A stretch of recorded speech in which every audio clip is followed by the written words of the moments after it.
KFTK FM Florissant from the Kaufman Townsley St. Louis's Injury Lawyers Studio. Call 314-500-5000. That's 314-500-5000. All on the free Odyssey app.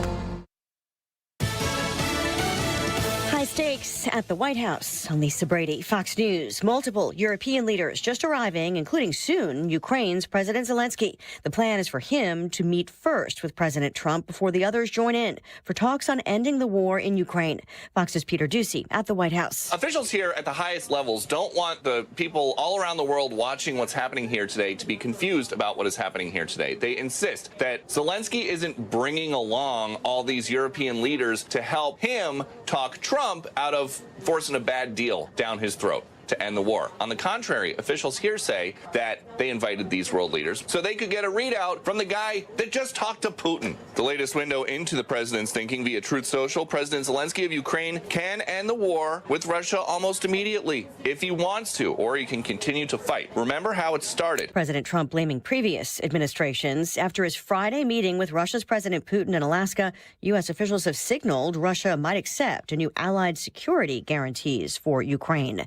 Mass protests in Israel over the war in Gaza. Demonstrators are calling for a ceasefire as they worry the continuation of the war will only lead to more hostages being harmed or killed in captivity. Prime Minister Benjamin Netanyahu seemingly responding to the protests. He says anyone calling for an end to the war without defeating Hamas is only hardening Hamas's position, delaying the release of the hostages, and ensuring the October 7th attack will be repeated. Fox's Jeff Paul in Tel Aviv. Hamas reportedly says it accepts a new ceasefire proposal from Arab mediators who've been trying to revive a U.S. proposal, but no official announcement of any possible breakthrough. Health officials in Texas just declaring a deadly measles outbreak that sickened hundreds over in the state. The cases were linked to outbreaks in Canada and Mexico and also jumped to other parts of the U.S. America is listening to Fox News. Hey, it's Mike Rowe, and if you want to do business with a company that actually stands for something, switch to Pure Talk. I did. Sure, I appreciate being on America's most dependable 5G network with unlimited talk and text for just $20 a month. But what I really appreciate is Pure Talk's commitment to our military and to our skilled workforce. That matters to me. Save 50% off your first month when you dial pound 250 and say keyword Mike Rowe. Pure Talk, a wireless company that actually stands for something. Let's go! You're still glowing, flirting, grooving. You still got it. But your immune system weakens as you age, making it harder to fight flu, pneumococcal pneumonia, RSV, and COVID-19. Vaccines are a key part of any health routine and help strengthen your immune response. Ask your doctor or pharmacist which vaccines you need. Schedule in minutes at vaxassist.com. Sponsored by Pfizer. Air Comfort Service, heating, cooling, and insulation, weather. The southerly flow and summer in solid control going through our Monday afternoon. Partly sunny, hot, and humid. We'll keep an eye out for some of those afternoon pop-up storms with downpours and lightning. 99 for the high. Tonight, some scattered evening storms, then mostly clear skies settle back in. Stays warm. 78 Tuesday. Same story. Partly sunny, hot, humid. Some afternoon storms, 95. But we are cooler by Wednesday, 85.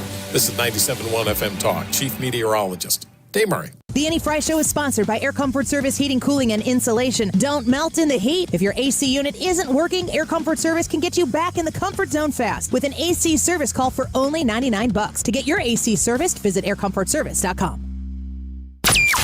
That is exactly what I needed to hear. Thank God someone here knows what they're talking about. That's us. That's right. Gotta love this American ride. All right, you need to take the time and get the full picture.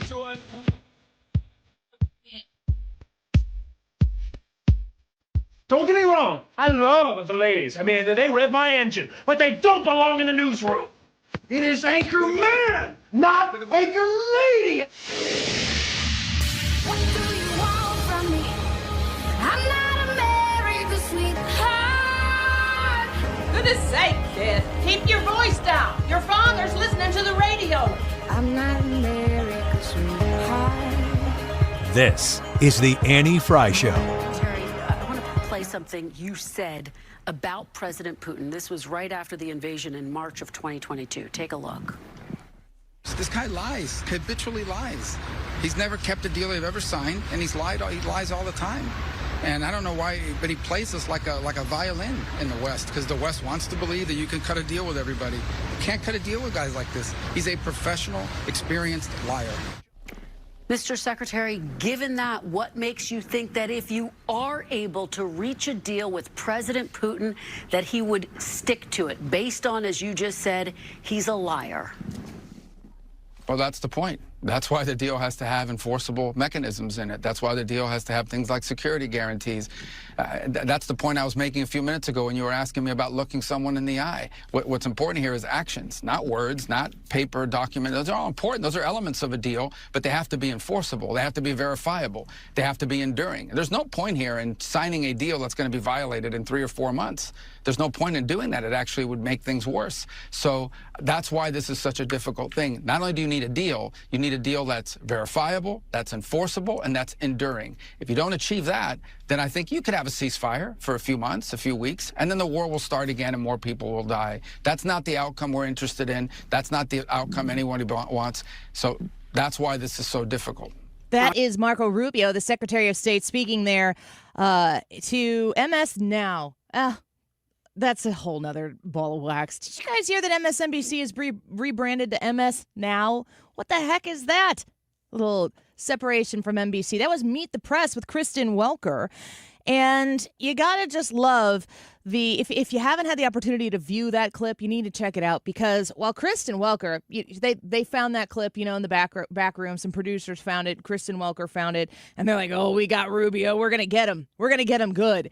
And they play that clip of Rubio, then Senator Rubio in 2022. Now, you remember, that's like when this war actually started. We've been doing this for a while now as a global audience to what Vladimir Putin has been doing to Ukraine through this war. And Kristen Welker pulls this up. Senator Rubio saying, you can't trust a darn thing this man says. He's a liar. You can't make a deal with a liar because he's always gonna lie. And Kristen Welker thinks, we got him. Let's play it. Let's air it for him. Let's air it straight to his face. I want you to watch that video clip if you get the chance to. We played it here on our live stream, our video live stream that we're doing right now, because I want you to see how Secretary Rubio doesn't even blink. He doesn't flinch. He doesn't squirm. He doesn't sit there and show some sort of, oh no, they're feeding me my own words. You know why? Because he knows that it's different right now. He knows that the circumstances have changed, because what did happen in 2022? Who was in charge then? You've got a Biden administration who only used words that they poll tested to try to make sure that they could sway the American public, the American voting public, to always lean towards their side. It sure as heck didn't work. The Biden administration would use their word, and the fear of people like now Secretary Rubio, then Senator Rubio, would be that our administration would take Vladimir Putin at his word and then go with it. You remember the foreign policy, the diplomacy of the Joe Biden administration when this was happening? He said, don't. And then he said, but if you do, make it small, make it tiny, make it a little one, not a big one, not a 3+ year war.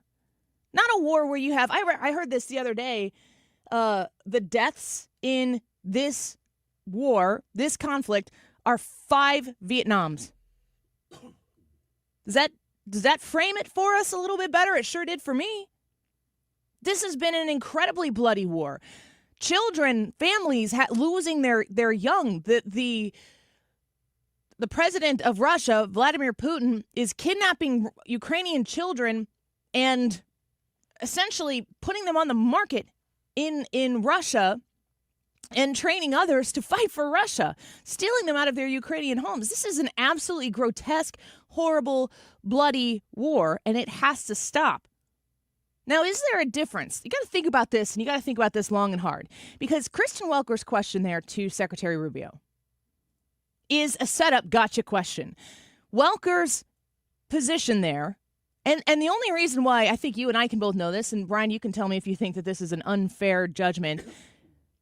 I would feel differently about that question if it was the same thing if Shannon Bream put it to Secretary Rubio compared to Kristen Welker on NBC. I think it's a hugely different context. 100%. Absolutely. Different context, different people. Welker and NBC want to see our administration fail. Do you remember when Rush Limbaugh said he hoped Obama failed? Yes. That was a huge deal. It was like, how un-American can you be? And there's an entire industry in our media right now that is set up to make sure that they're not only cheering for these people to fail, they want to be the people who trip them up and cause them to fail. So there's a way you can ask this question, and I say this all the time as an interviewer. If I have a guest on my show who's facing a rough line of story, headlines that are coming their way, I think especially if you're somebody who is politically friendly to me, to our audience here, I'm still going to ask you a tough question because you deserve the right to answer for it in your own words. Now, I'm not saying you have to be politically friendly to be able to ask those questions, but you and I know, because we have two eyes and at minimum 2 brain cells to rub together, that Kristen Welker is not rooting for the success of Secretary of State Marco Rubio and certainly the Donald Trump administration, right? I think we can all agree upon that, right? She asked this question, and Rubio's answer is not to say that what he said in 2022 was wrong. It's to say his point is like, exactly. Thank you for playing that clip. He's a liar. We know he's a liar. That's why we have to have a bunch of items in place to make sure that he can, yes, give us his word, but words don't mean anything if the actions don't follow. So we are going to use our brain cells to make sure that it's an airtight deal. This is the agreement that we want to make. Vladimir Putin comes out, gives, his Friday meeting was, and the press conference was, I would say, very cordial between the two on the surface, that we're going to be in a position where, yeah, we can have an agreement. It looks all politically rosy and sunshine on the outside, but what in the heck is happening behind those closed doors? What kind of sanctions? What kind of regulations? What kind of security commitments? Is the European Union has to be the lead on this because they share a border with Ukraine, along with the might and power and will of the United States of America? What are they going to do to say, here's our agreement, let's put it on paper, and if you don't, we will? What are the backup concessions, the securities? You have a Trump administration engaging in actual negotiations that are going to be thought through for the actual intent of achieving some sort of peace. Now, here's where we get to the important question of the day. There are people who are going to use the absolute evil nature of Vladimir Putin against Donald Trump. They're going to say that Donald Trump is not going to be able to get Vladimir Putin to agree to a forever peace. They're going to say, if anything, and folks, when you hear the people on the left say that this type of a deal isn't going to do anything long term, when Donald Trump is out of office, they might turn around on a dime and invade Ukraine again. Think about that like, ooh, I hate the phrase, but let that sink in.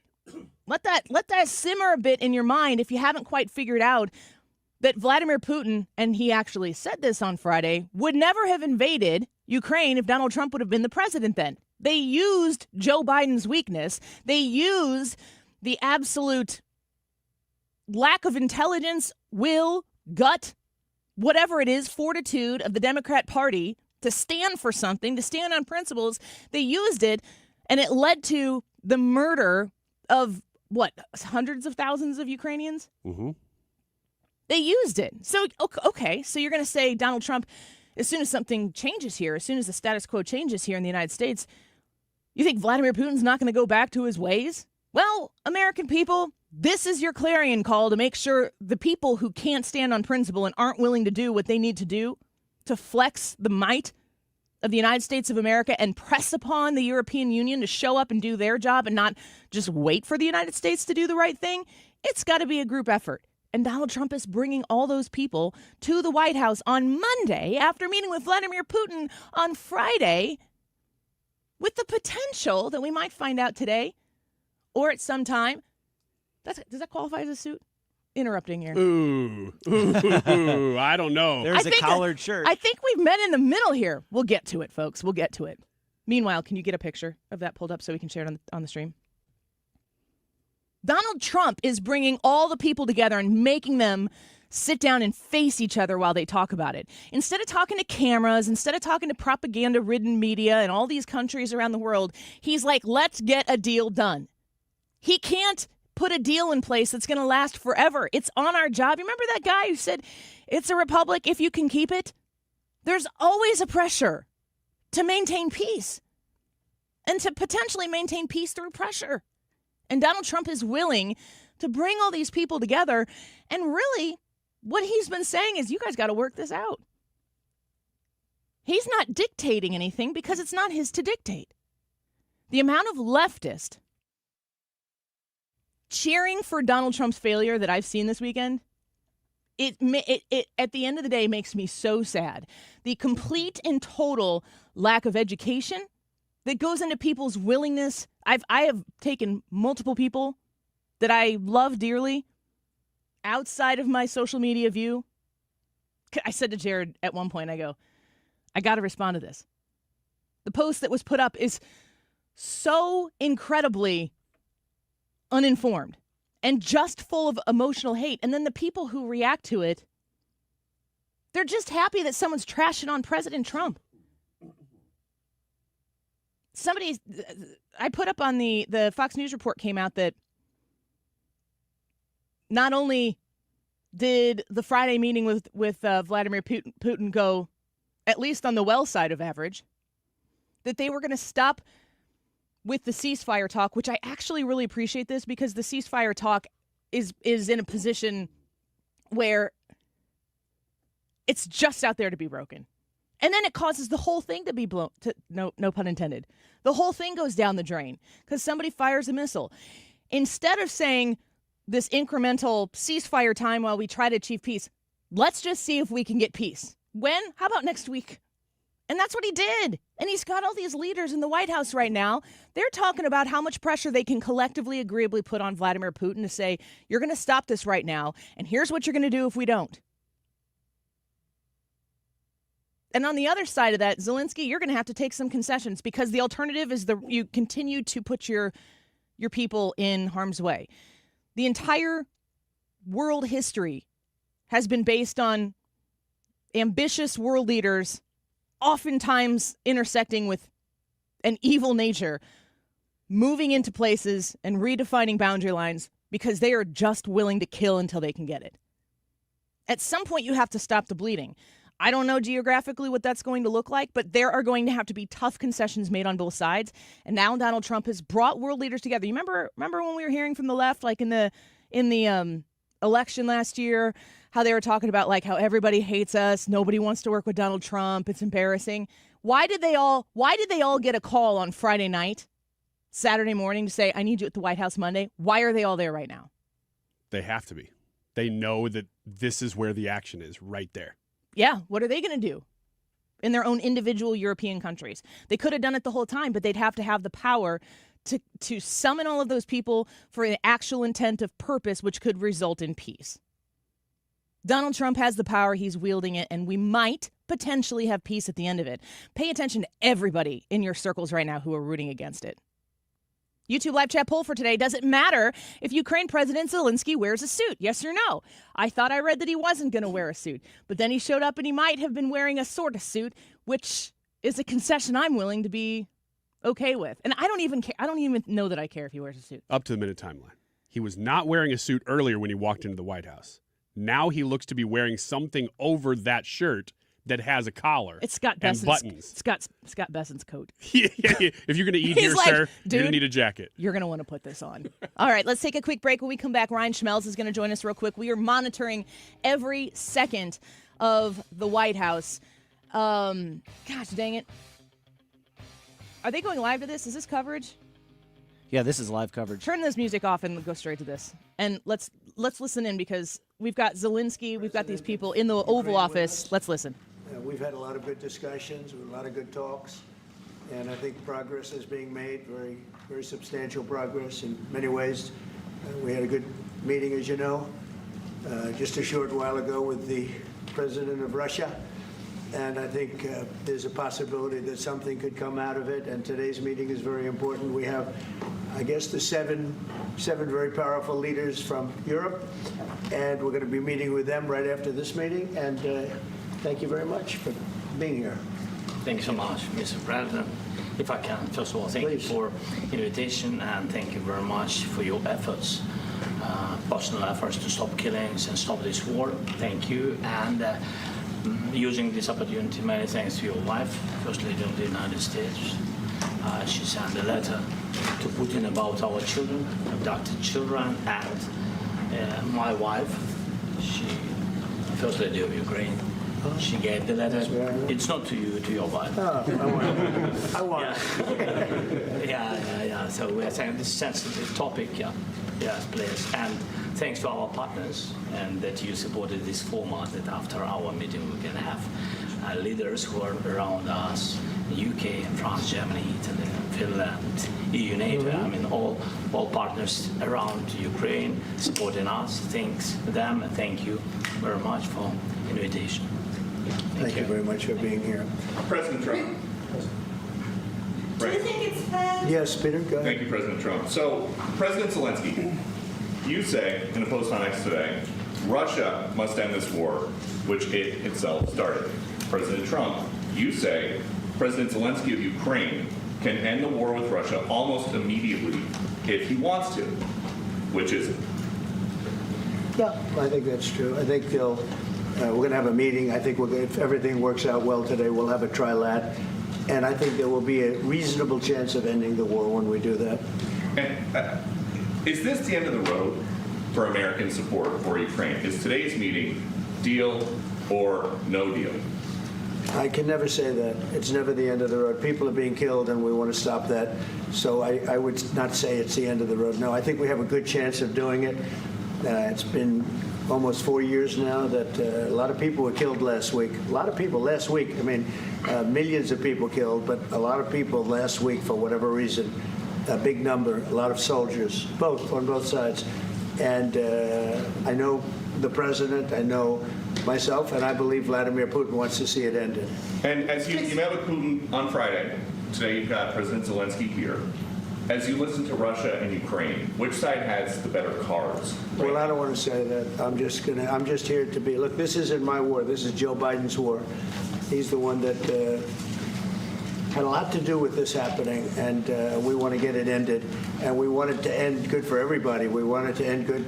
The people of Ukraine have suffered incredibly. President Zelenskyy, are you prepared to keep sending Ukrainian troops to their deaths for another couple years, or are you going to agree to redraw the maps? Thank you for your question. So, first of all, we live under each day attacks. That today have been a lot of attacks and a lot of wounded people, and the child was dead, small one year and a half. So we need to stop this war, to stop Russia, and we need support American and European partners. And we will do our best for this. So, and I think we show that we are strong people, and we supported the idea of the United States, of personally of President Trump, to stop this war, to make a diplomatic way of finishing this war. And we are ready for trilateral, as President said. This is a good signal about trilateral. I think this is very good. Thank you. Mr. President.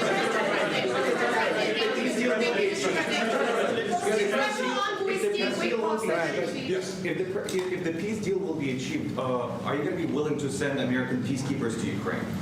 Well, we're going to work with Ukraine. We're going to work with everybody, and we're going to make sure that if there's peace, the peace is going to stay long-term. This is very long-term. We're not talking about a 2-year peace, and then we end up in this mess again.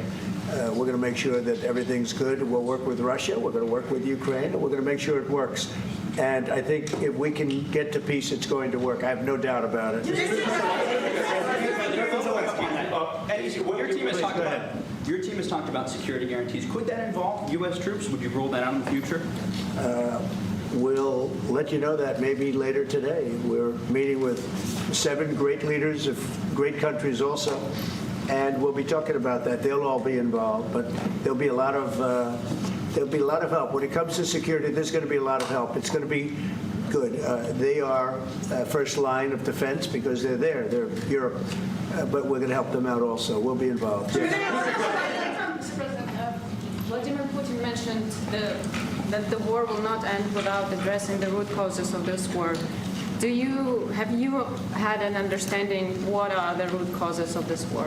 Well, look, the war is going to end. When it ends, I can't tell you, but the war is going to end, and this gentleman wants it to end, and Vladimir Putin wants it to end. I think the whole world is tired of it, and we're going to get it ended. It was, I've done 6 wars. I've ended 6 wars, and I thought this maybe would be the easiest one, and it's not the easiest one. It's a tough one. A lot of reasons for it, and they'll be talking about it for a long time, but they'll be talking about the others. Look, India, Pakistan, we're talking about the big places. When you look at, you just take a look at some of these wars. You go to Africa and take a look at that. Rwanda and the Congo, Republic of the Congo. That's been going on for 31 years. And so we've done a total of 6, and we really have 6, not including the fact that we obliterated, and it turned out to be a total obliteration, the nuclear, as you said, the future nuclear capability of Iran. And this one, I think we're going to get solved also. I feel confident we're going to get it solved. Thank you, Mr. President. Can you tell us about your conversations with European leaders and what they need to see to support an end to the war? Yeah, well, we're going to be meeting with a great representative group and 7 very powerful, very big countries and great people, all friends of mine and friends of yours. And we're going to have some suggestions made. They want to see peace. They would like to see peace. President you said last night in the red. President Trump, do you think it's fair for Ukraine and for Russia to achieve a lasting and durable peace if Ukraine cedes its territories that Russia hasn't yet conquered? Do you think it's a fair peace for Ukraine? We're going to have a lasting peace. Just to answer the first part of your question, we're going to have a lasting peace. I hope it's going to be immediately. I hope it doesn't have to go on. And I think people of the whole world is going to be very happy when that's announced. You posted on social media, Mr. President, a very touching letter from the First Lady, and the letter was hand-delivered to President Putin. And it calls for an end to the war, essentially, because of the children and the children's future. Why did the First Lady feel that letter was necessary? Was it because she believed that Mr. Putin is the aggressor in the war? Is a similar letter being hand-delivered to President Zelenskyy? So the First Lady felt very strongly. She's watched the same thing that you watch and that I watch. I see things that you don't get to see, and it's horrible. But when she's got a great love of children, she has a wonderful son that she loves. Probably more than anybody, including me. I hate to say it, but she loves her son. She loves children, and she hates to see something like this happening. And that goes for other wars too. I mean, she sees the heartbreak, the parents, the funerals that you see on television. Always funerals. We want to see something other than funerals. No, she felt it was a beautiful letter. It was very well received by him. And she did ask me to say, she would love to see this end. She would love to see it end. And she says it very openly, very proudly, and with great sorrow because so many people have been killed. Mr. President, last week, Brian, go ahead, Brian. Yes, sir. I've got a question for each of you. Yes. First of all, Mr. President Zelenskyy, you look fabulous in that suit. I said the same thing. Yeah, you look good. I said the same thing. Yeah, looks good. I said to the one that attacked you last time. See, now he said, I remember that. Yeah, I apologize to you. You look wonderful. No, my first question for you, President Zelenskyy. In the same suit. You see, I changed. You are not. Maybe yours is much better. Real quickly, upon peace, God willing we get peace, are you open to holding an election in your country? Yes, of course. We are open for election, yes. We have to do safety circumstances, and a little bit we need to work in the parliament, because during the war you can't have elections, but we can do security.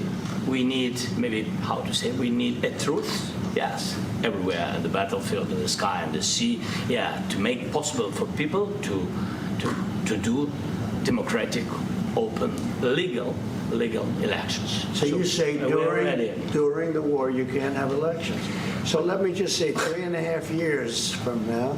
So you mean if we happen to be in a war with somebody, no more elections? Oh, that's good. I wonder what the fake You like this idea? Yeah.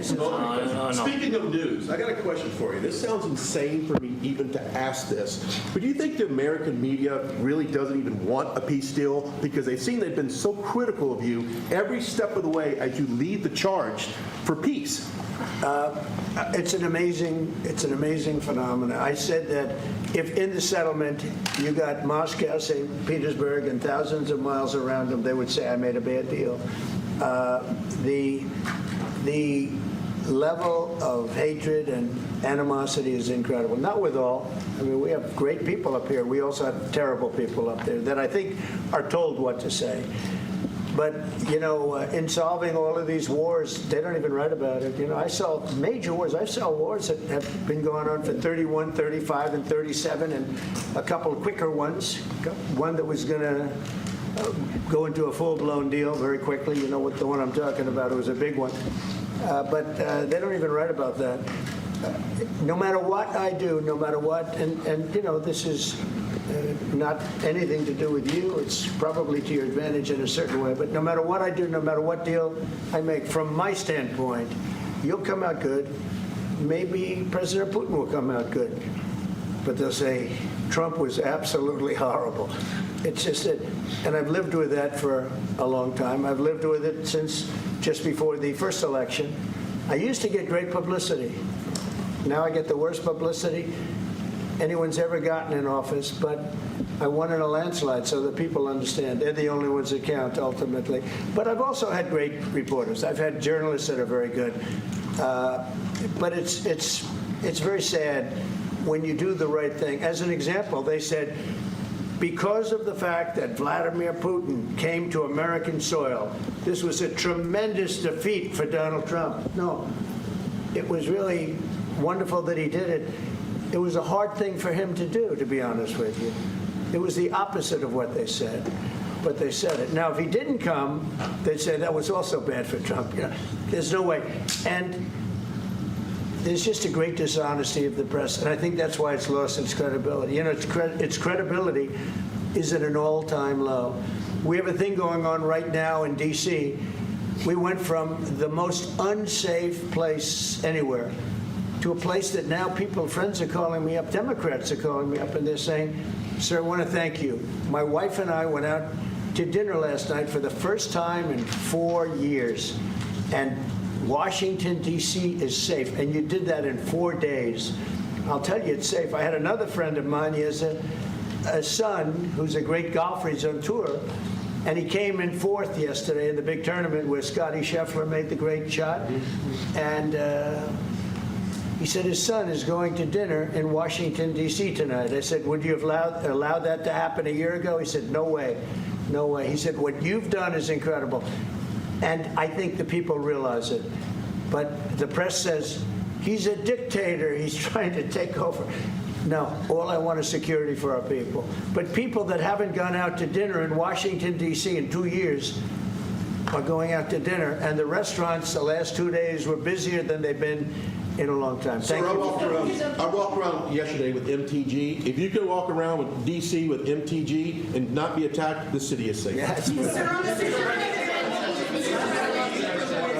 Thank you, Mr. President. Last week, you warned of what you called severe consequences if a 30-day ceasefire or any type of ceasefire were not agreed to by Russia. Will there be severe consequences? Does that change because of I don't think you need a ceasefire. You know, if you look at the 6 deals that I settled this year, they were all at war. I didn't do any ceasefires. And I know that it might be good to have, but I can also understand strategically why, well, you know, one country or the other wouldn't want it. You have a ceasefire and they rebuild and rebuild and rebuild, and, you know, maybe they don't want that. But if you look at the 6 deals that we made peace and you know, long-term, long-running wars, I didn't do any ceasefires. Would I like the concept, you know, I like the concept of a ceasefire for one reason, because you'd stop killing people immediately, as opposed to in 2 weeks or 1 week or whatever it takes. But we can work a deal where we're working on a peace deal while they're fighting. They have to fight. I wish they could stop. I'd like them to stop. But strategically, that could be a disadvantage for one side or the other. But all of these deals I made without even the mention of the words ceasefire. President Zelenskyy, can you explain the decision to offer Ukraine Article 5-like security guarantees, but stop short of pushing for their full membership? Yeah, well, we haven't done anything on that yet. If you look back and you go back long before President Putin, it was always a statement that they would never allow Ukraine into NATO. So that was a statement that was made, but we haven't discussed any of that yet. We're going to be discussing it today, but we will give them very good protection, very good security. That's part of it. And the people that are waiting for us, they are, I think they're very like-minded. They want to help out also. Thank you, President. Thank you, President Trump. Are you disappointed there's no ceasefire, President? The United States has already given hundreds of billions of dollars to this war effort in Ukraine. Biden. At best, it is a stalemate, and the killing continues. So, President Trump, how much more is the United States willing to give Ukraine? And President Zelenskyy, how much more do you want? Well, I'll start off just by saying we're not giving anything now. We're selling weapons. This is something before, I guess the number is well over $300 billion. That was under Joe Biden, a corrupt politician, not a smart man, never was. By the way, go back 40 years. He was not a smart man 40 years ago either. But now he's in particular bad. This was done by a corrupt administration that shouldn't have been in, and frankly, if the right results of the election were given, if I were president, this war would have never taken place, and he would have been very happy because he would have liked to have seen. I mean, they went through hell. He went through hell. This war would have never happened, and the people that were killed, a couple of million people, a lot of people with soldiers and everything else, and the people that have been displaced and forced into other areas and other countries because of what's happened, none of that would have happened. And I'm just saying that he was a horrible president, whether it was the borders or this. He was just a horrible, corrupt president. Mr. President, you want to answer? I can. Thank you so much. So first of all, we have possibility now to buy weapons from the United States. We are thankful for this program and this opportunity. We are thankful for Europe. They pay for this. And through NATO program, for example, Pearl and etc., we have some programs where we can have some money to finance this. And this is a part, I think, it's not a part for the war and to defend us. It also will be a part for security guarantees, to strengthen our army, to rearm Ukrainian army. This is very, very important. And it depends how much money we need to rearm. For example, the question of air defense, we spoke about it with President Trump, and I'm happy that we have now bilateral decisions and we work on it with production, American production. Nobody in Europe has so many air defense like Patriots, for example. We need it very much, and this is also about defending. I think the good news, we make the best military equipment in the world by far. You mentioned the Patriots. How good are they? Systems. We have systems. They're literally 100% foolproof. And it's really like shooting two bullets, two bullets hitting each other in the air in a space like this. The chance is 100%. It's 99 to 100%. So we sell the equipment to NATO. And NATO does what, I don't know what the arrangement is that you have with, but I know that they want you to have the equipment. And we're getting the best equipment in the world, but they pay us for the equipment. Under Biden, it was just crazy what was going on. I believe the number is over 300. I think it could be $350 billion worth of equipment and money and everything else. And we've made more progress in settling this war in the last 2 months than they made in 4 years. This should have been settled a long time ago, but it should have never happened. Yeah, please. Real quickly, you pushed out on social media. Brian, go first. You pushed out on social media about doing away with mail-in ballots and potentially electronic voting machines. Can you expand on that and how important Well, that's a very off-topic, just really quickly. Mail-in ballots are corrupt. Mail-in ballots, you can never have a real democracy with mail-in ballots. And we, as a Republican Party, are going to do everything possible that we get rid of mail-in ballots. We're going to start with an executive order that's being written right now by the best lawyers in the country to end mail-in ballots because they're corrupt. And you know that we're the only country in the world, I believe, I may be wrong, but just about the only country in the world that uses them because of what's happened. Massive fraud all over the place. The other thing we want change are the machines. For all of the money they spend, it's approximately 10 times more expensive than paper ballots. And paper ballots are very sophisticated with the watermark paper and everything else. We would get secure elections. We'd get much faster results. The machines, I mean, they say we're going to have the results in 2 weeks. With paper ballots, you have the results that night. Most people, but most people, many countries use paper ballots. It's the most secure form. So between paper ballots, very, very important, paper ballots, and I think maybe even more important, the mail-in voting. We're going to end mail-in voting. It's a fraud. If you have mail-in vote, even Jimmy Carter with this commission, they set it up. He said the one thing about mail-in voting, you will never have an honest election if you have mail-in. And it's time that the Republicans get tough and stop it because the Democrats want it. It's the only way they can get elected. Because with men and women's sports and with transgender for everybody and open borders and all of the horrible things, and now the new thing is they love crime. They're fighting me on the fact that I've made Washington, D.C. safe. We're not going to get mugged, beaten up, or killed like all the people you've been watching get so badly hurt. I'm glad. I hate to take your time in this, but I'm glad you asked me that question. Sorry. We're going to stop mail-in ballots because it's corrupt. You know, when you go to a voting booth and you do it the right way and you go to a state that runs it properly, you go in. They even ask me. They asked me for my license plate, for identity. I said, I don't know if I have it. They said, sir, you have to have it. I was very impressed, actually. But it's very hard to cheat with mail-in voting. As you know what happens in California, it's so corrupt, where some people get 5, 6, 7 ballots delivered to them. Now, we got to stop mail-in voting, and the Republicans have to lead the charge.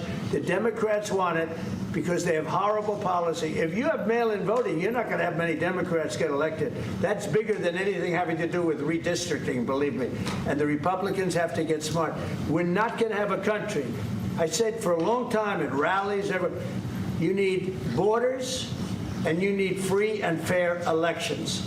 Those two things, otherwise you don't have. We have strong borders now. In 90 days, Mr. President, we didn't have 0 in 3 months.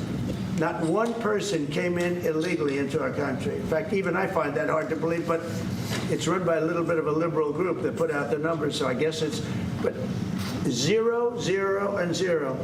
You go back a year ago, 2 years ago, 3 millions of people poured into our country. It was terrible. Thank you very much.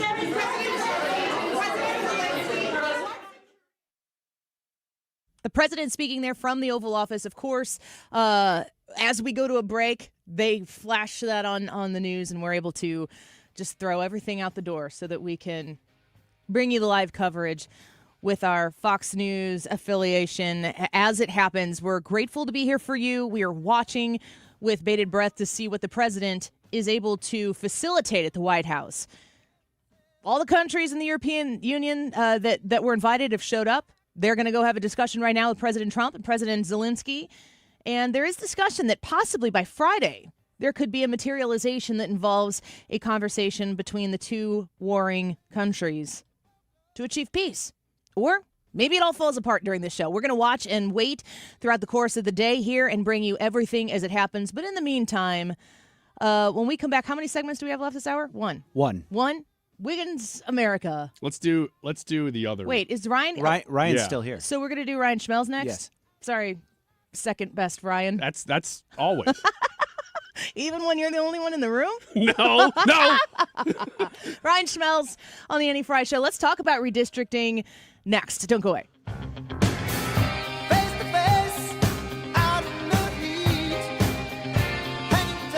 Michael's Flooring Outlet online at michaelsflooringoutlet.com or igotfloor.com. That's more fun, isn't it? With 3 locations across the St. Louis area, you got easy access to the best flooring shop in town. And I want you to feel comfortable when you walk in there. If you're just shopping at the beginning of the process and you're kind of like, gosh, I don't know what it's going to cost, or maybe I really want this kind, but maybe I might go with that kind. You need options, of course, but you also need to go to a place that's going to respect your hard-earned dollar. Meet it with top-notch customer service and quality in that product, and that all is wrapped up in Michael's Flooring Outlet. If you're looking for carpet, they have the beautiful, wonderful Mohawk Smart strand of carpet. I'm thinking forward to the house I want to build. There's going to be so much carpet in our house. I love carpet. I know it's not for everybody, but I love it. It makes a cozy home. And if you've been thinking about replacing the old dingy carpet in your house, you are going to want to go to Michael's Flooring Outlet and see the opportunities that are there in front of you. Shop online at igotfloor.com. You can request an estimate right there. Check out some of the reviews of some very happy, satisfied customers, even those that had a little bump in the road maybe, but Michael's made it right. It's all online at igotfloor.com. Mark Reardon isn't here to echo talking points. He challenges them. Smart, fast, and always original. The Mark Reardon Show. Weekdays at 3 on 97.1 FM Talk. St. Louis Conservative. When my wife and I got married after both graduating law school, we didn't have 2 nickels to rub together. Ultima had to give me her gas card just to drive home. We never could have imagined that one day we would have the largest injury firm in the world and $25 billion in money collected and counting. As good Catholics, we had 4 children fast. They all work in the firm today. Our family protecting yours. I'm John Morgan of Morgan & Morgan. But our greatest gift was years away, grandchildren. Today we have 6 and counting. It's the greatest joy that we have ever experienced. I think about them all day long. Our family promises to protect your family should you need us. Call us. It's easy. Visit forthepeople.com and make sure you hug your grandchildren. God's final gift to us. Morgan & Morgan, for the people. Injured? Dial Pound Law or visit forthepeople.com for an office near you. Do you have 3 ex-wives and your current trophy wife wants a life insurance policy 3 times the size of the policies you had to purchase for your previous mistakes? If so, you need to call Big Lou at Term Provider, 800-700-6898. Big Lou is intimately familiar with your problems, and if you're 50 or 60 years old and in reasonably good health, a $1 million policy should only cost about $100 to $200 per month. Big Lou may have a solution for your previous policies as well. You may even save enough money to lighten the load on your new $1 million policy. Remember, call Big Lou. He's like you, except he's only on number 2. Call Term Provider at 800-700-6898. That's 800-700-6898. For $1 million in term life insurance that you can live with. Call Big Lou at 800-700-6898. 800-700-6898. Now, back to the Annie Fry Show. Real talk for real people. 97.1 FM Talk.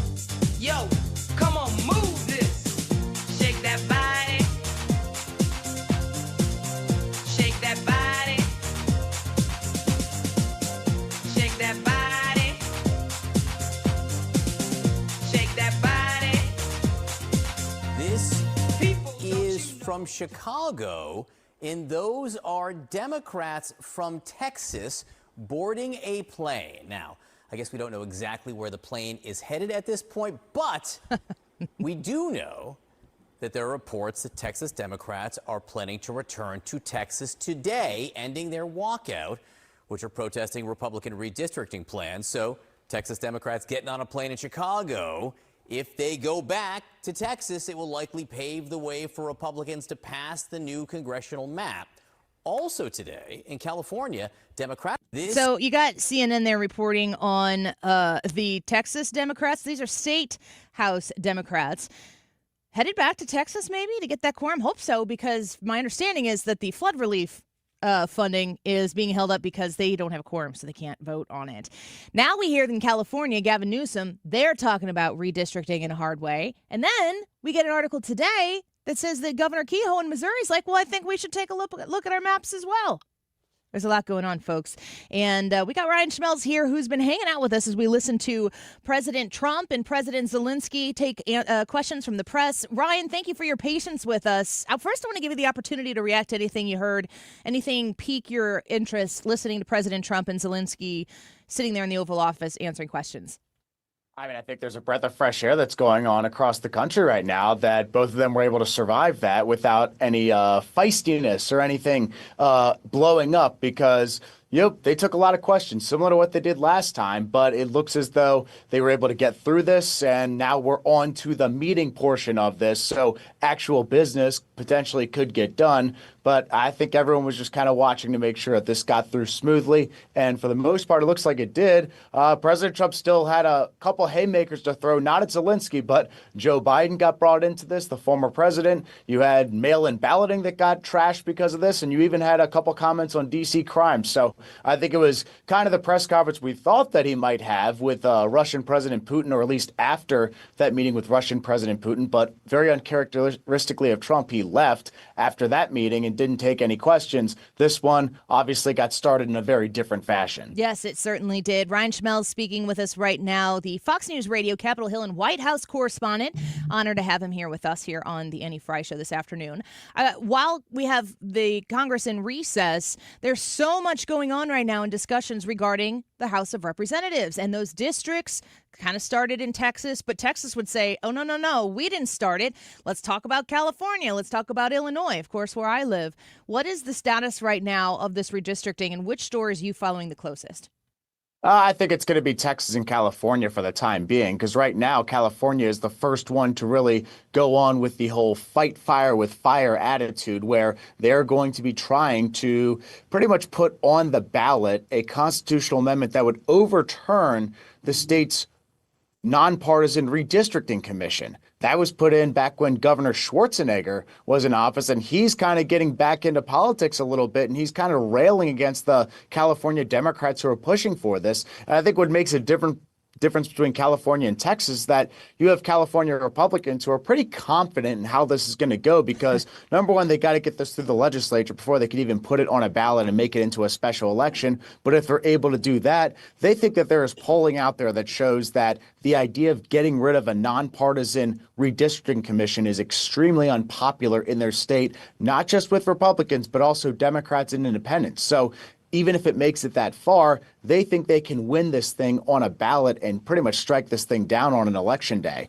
Now, on the Texas side of things, we are hearing reports that Texas Democrats are supposed to be ending their redistricting campaign, or their protest, we should say. So it's just a matter of time now before this quorum gets called and they can finally have a vote on this gerrymandering bill, or this redistricting bill, and establish the new maps for Texas. Ryan, I've seen some polling experts and numbers people suggest that Texas's map, the new map, is pretty much a sure thing for Republicans adding those seats. But the California's is anything but. Have you heard anything about that? I would say that we have not seen the California map yet. It would still make it would still give Democrats an advantage. I don't think there's any question about that. It's just the matter of, can they even get the map into law? The Texas, I guess, state constitution makes it a lot easier for them to do this mid-decade redistricting effort than it is in California's, because Schwarzenegger, while he was in office, put that nonpartisan redistricting commission in, and that's in the state constitution. So there's a lot of loopholes they have to cross over in order to make that into law. So the Republicans in Texas are set up in a way that's gives them a better advantage to do this than the Democrats do in California. I want to speak right now, shift issues or topics right now as we speak with Ryan Schmelz, the Fox News Radio, Capitol Hill and White House correspondent, on the Bill Barr revisiting there to Capitol Hill. Former Trump Attorney General arrives to face House investigators in Epstein probe. That's the Fox News headline. Why is Bill Barr going back to Capitol Hill? What are they asking him questions about? So Bill Barr is the first of numerous former officials, whether it be the Trump administration the Biden administration, the Obama administration, even going as far back as the Bush administration and the Clinton administrations, pretty much they are bringing in officials from all those admins to come in and talk about Jeffrey Epstein. And if there is a potential client list for Jeffrey Epstein out here. Bill Barr is the first one to come in. From what we understand, according to Chairman James Comer, he didn't say anything incriminating about President Trump. He says that he never had any discussions with President Trump about a client list or the Epstein client list. So it looks like there was maybe some information that was learned, but maybe not any type of smoking gun that Bill Barr revealed today. So this is the first one. There will be more. This one just seems like it didn't really have anything that stood out immediately. Ryan Schmelz with us right now. Last question before we let you go. I just wanted to have another conversation with you about the safety and security of Washington, D.C. As a resident there, Ryan, you've experienced it obviously outside of your professional life, your personal life. If you live in D.C., you might have some sort of opinion on the level of crime there. What have you witnessed as a resident of Washington, D.C. since Donald Trump has put in place the home rule situation? I mean, I think the most noticeable thing we've seen so far is the protests that have happened. I mean, this weekend, there were a ton that went on throughout the district. Now, what was noticeable, because I live in the neighborhood where a lot of these teen juveniles have committed a lot of these actions that have caused President Trump to want to bring forward this takeover. I don't think we really saw any of that in our neighborhood, at least any time. I mean, we didn't really see any juveniles from what I remember over the weekend. There was a pretty hefty police presence around the Nats Park, which is usually common, but I think it was a little bit more of an uptick than normal this weekend. So, I mean, it's still, I think, too early to tell if there's been a true impact by this. Certainly, there's been a number of arrests that the White House has pointed out. But right now, I think a lot of the attention turns to the legal cases involving this because, D.C. city leaders are trying to sue the Trump administration to be able to pretty much overturn this takeover. So we'll see how successful they are. Ryan Schmelz, thank you so much for waiting with us a little bit later there because of the president's press conference from the White House, from the Oval Office. We look forward to having you back again. So much going on. You're always a great source of information for us. Sounds good, Annie. Thank you. Take care. Have a great Monday. That was Ryan Schmelz, Fox News Radio, Capitol Hill and White House correspondent. Always wonderful to have him on there. And, of course, President Trump and President Zelenskyy in the Oval Office earlier this hour. We carried that for you. And if anything breaks at all during the Annie Fry Show on 97.1 FM Talk, you're going to hear about it first right here. Let's talk to Steve Moore next. If it's time for new windows, there's only one place to call. That is Window World. Mark Cox here. Call my friends at Window World at 314-993-1800 for your free estimate today. If you have any questions, they'll be glad to send someone out to explain all of it to you. You can even schedule right online at windowworldstl.com. There's a lot of high-interest financing out there, but here's what Window World's doing. Right now, they're offering 18 up to 36 months, same as cash financing with approved credit. You can't beat that. You also get a lifetime warranty that covers all of the parts, the glass breakage, and labor. Who else stands behind their product like that? Over half the appointments Window World will set this year are from previous customers or referrals from those customers. That is a testimony to their customer service, their quality, and their commitment to creating loyal customers. That's what you get with Window World. Call them at 314-993-1800, windowworldstl.com. If you live in St. Louis and you've never had Andrea's steak sauce, are you really a St. Louisan? It's like asking what high school did you go to. Have you had Andrea's steak sauce? If you haven't, come over and be a part of a St. Louis tradition. It is fantastic. It's not just something that's been around for a while and therefore it has a tradition. It's been here because it's great. The White House orders a case of Andrea's steak sauce every year and has since the Reagan administration because the chefs there know this is a very unique steak sauce. It's a brush-on steak sauce. So if you use it while you're cooking, or you can marinate it ahead of time. That's what we do a lot of times with pork tenderloin and burgers when we're just cooking inside when it's this hot. But you can get Andrea's steak sauce at area grocery stores, or you can go to the restaurant like I usually do. You can go to andreas.com. There you will see it's usually about $5-6 for a bottle, but it is the difference maker in your meal. So next time you're at the store and you see Andrea's steak sauce, pick up a bottle or go to andreas.com.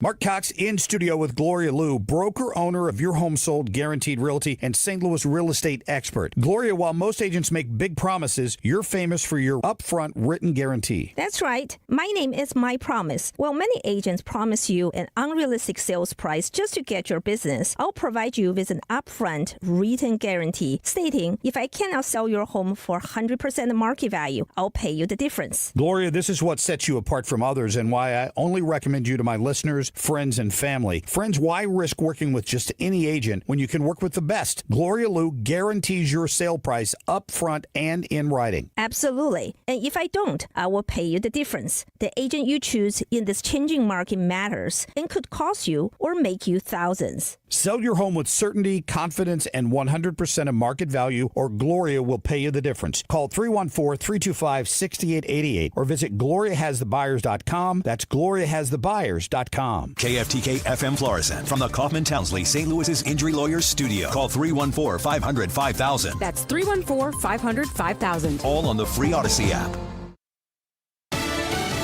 A message to the people of Ukraine. I'm Lisa Brady, Fox News. Reporters asking President Trump for that a short time ago, and his response was, "We love them." This as he greeted President Zelenskyy arriving at the White House, back in the Oval Office for the first time since a blow-up there in February. Today's meeting follows a Trump summit Friday in Alaska with Russia's President Putin. We're going to have a meeting. I think if everything works out well today, we'll have a trilat.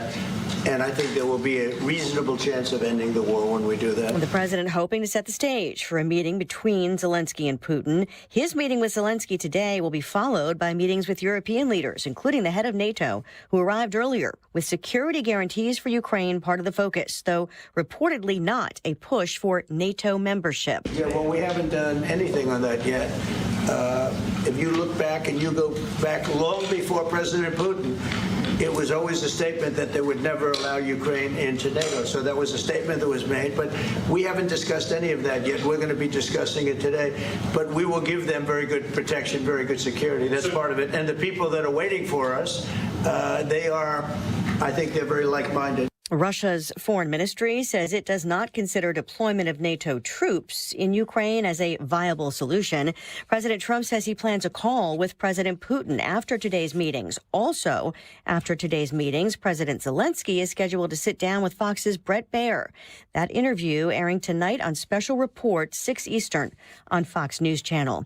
President Trump also just telling reporters, "We're going to stop mail-in ballots because it's corrupt." He argues most other countries don't have mail-in voting and says he's working on an executive order. Just over 30% of ballots were cast by mail in the last presidential election. That's down from a high of 43% during the pandemic. America is listening to Fox News. Hey, it's Mike Rowe, and if you want to do business with a company that actually stands for something, switch to Pure Talk. I did.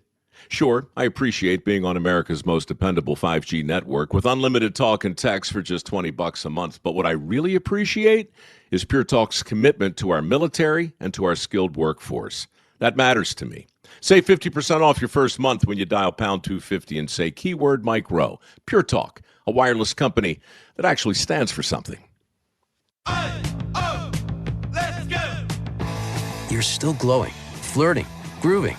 You still got it. But your immune system weakens as you age, making it harder to fight flu, pneumococcal pneumonia, RSV, and COVID-19. Vaccines are a key part of any health routine and help strengthen your immune response. Ask your doctor or pharmacist which vaccines you need. Schedule in minutes at vaxassist.com. Sponsored by Pfizer. Air Comfort Service, heating, cooling, and insulation, weather. The southerly flow and summer in solid control going through our Monday afternoon. Partly sunny, hot, and humid. We'll keep an eye out for some of those afternoon pop-up storms with downpours and lightning.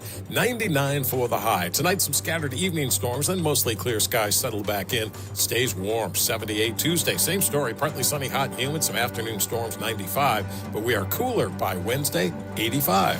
This is 97.1 FM Talk. Chief Meteorologist Dave Murray. The Annie Fry Show is sponsored by Air Comfort Service Heating, Cooling, and Insulation. Air Comfort Service is hiring licensed journeymen. Don't have a journeyman license? Air Comfort Service will help you get it. Get guaranteed hours year-round and more. Apply online at aircomfortservice.com. Annie Fry, Ryan Wiggins, Brad Ray. That's us. That's right. Gotta love this American ride. What do you want from me? I'm not America's sweetheart. For goodness sake, kid. Keep your voice down. Your father's listening to the radio. I'm not America's sweetheart. This is the Annie Fry Show. The average American is looking at a financial boost now that President Trump's one big beautiful bill is law. The Tax Foundation reports Americans will get an estimated average of $3,752 in tax cuts in 2026 due to reduced federal taxes next year. The bill locked in President Trump's tax cuts, plus added several deductions and tax credits. So that source from the Tax Foundation there looking like over almost $4,000 for the average home in tax cuts in 2026. Kind of hard to argue with that, unless you maybe were Steve Moore and maybe were trying to argue for more. That's a possibility as well. Steve Moore back with us, Distinguished Fellow in Economics at the Heritage Foundation, and of course, a Trump economic advisor. Check out his book, The Trump Economic Miracle and the Plan to Unleash Prosperity Again. Steve, are we unleashing prosperity again with the Trump administration? Great to be with you, Annie. Well, I'm looking at the front page of the Wall Street Journal today. It talks about record earnings for American companies, so they're doing well, and that's good because you need healthy companies if you want healthy jobs and people employed. And also, we got 150 million Americans who are invested the retirement savings in the earnings of American companies. So that's really good. We've got record high consumer confidence. People are feeling good about things, except for the fact that people don't like the high beef prices and coffee prices. But other than that, things are going well on that front. And that tax cut's going to be very meaningful to people. So, that's a big reduction in their tax bill if you're a middle-class family. We're speaking with Steve Moore right now. The mentality, it's like the approach to money, especially air quotes, the government's money, which of course is the American people's money. There's just an entire foundational shift in how this administration looks at that dollar compared to the Biden administration. You've been up close to it. What's the main difference that you see? Well, the Biden administration saw federal government spending and waste as a stimulus to the economy, which is crazy. It'd be wonderful if we could just have the government run up the credit card and we could all get rich. But of course, we all got poor trying that because inflation went so high that we were all. The average family barely made. They had virtually no income gains in 4 years under Biden when you take into account inflation, and for many families, they were actually below water. So.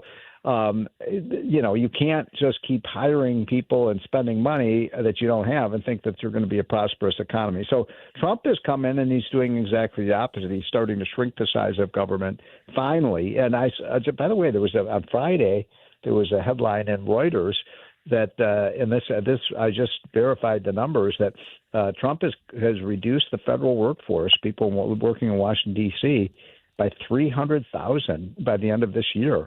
That's good. We want fewer people working for government, and we want more people working in the productive private sector of our economy. We're speaking with Steve Moore, Trump economic advisor, distinguished fellow in economics at Heritage Foundation as well. Do you feel as though there is a lot more work to do on the tax code that is workable in this administration with Donald Trump and the Republican majority? Well, I'm, as you know, a big advocate of a very, very simplified flat tax where you get rid of all the deductions, you get rid of all the loopholes, you get rid of all the special interest provisions that lobbyists have carved out from themselves, and you just have a simple 18% tax rate that everybody pays, and you just get a deduction for yourself and for your kids. And that would be, we could reduce the size of the IRS by 80%. That way, we could reduce the number of pages in the tax code is like 50,000 pages long. Nobody understands it. So I hate to say it, Annie, but there's still a lot of work to do to simplify the tax code. But we've done some, but for example, today only 10% of Americans itemize their deductions. So that's a big simplification. You don't have to keep all these records now. You can just check the box, take the standard deduction, and you don't have to worry about, how much did I give to charity? How much did I give for this, that, the other thing? So simplification is very important. One of the topics that I hear talked about a lot right now, thanks to Governor Ron DeSantis, maybe is leading the conversation on this in Florida, but it's about property tax. And now I live in the state of Illinois, as you and I have discussed before, and property taxes are outrageous here. And, Governor DeSantis is saying, why should you have to rent your home from the government forever if you've paid for it, if you own it? What are your thoughts on property tax and the way it fits into our current tax system?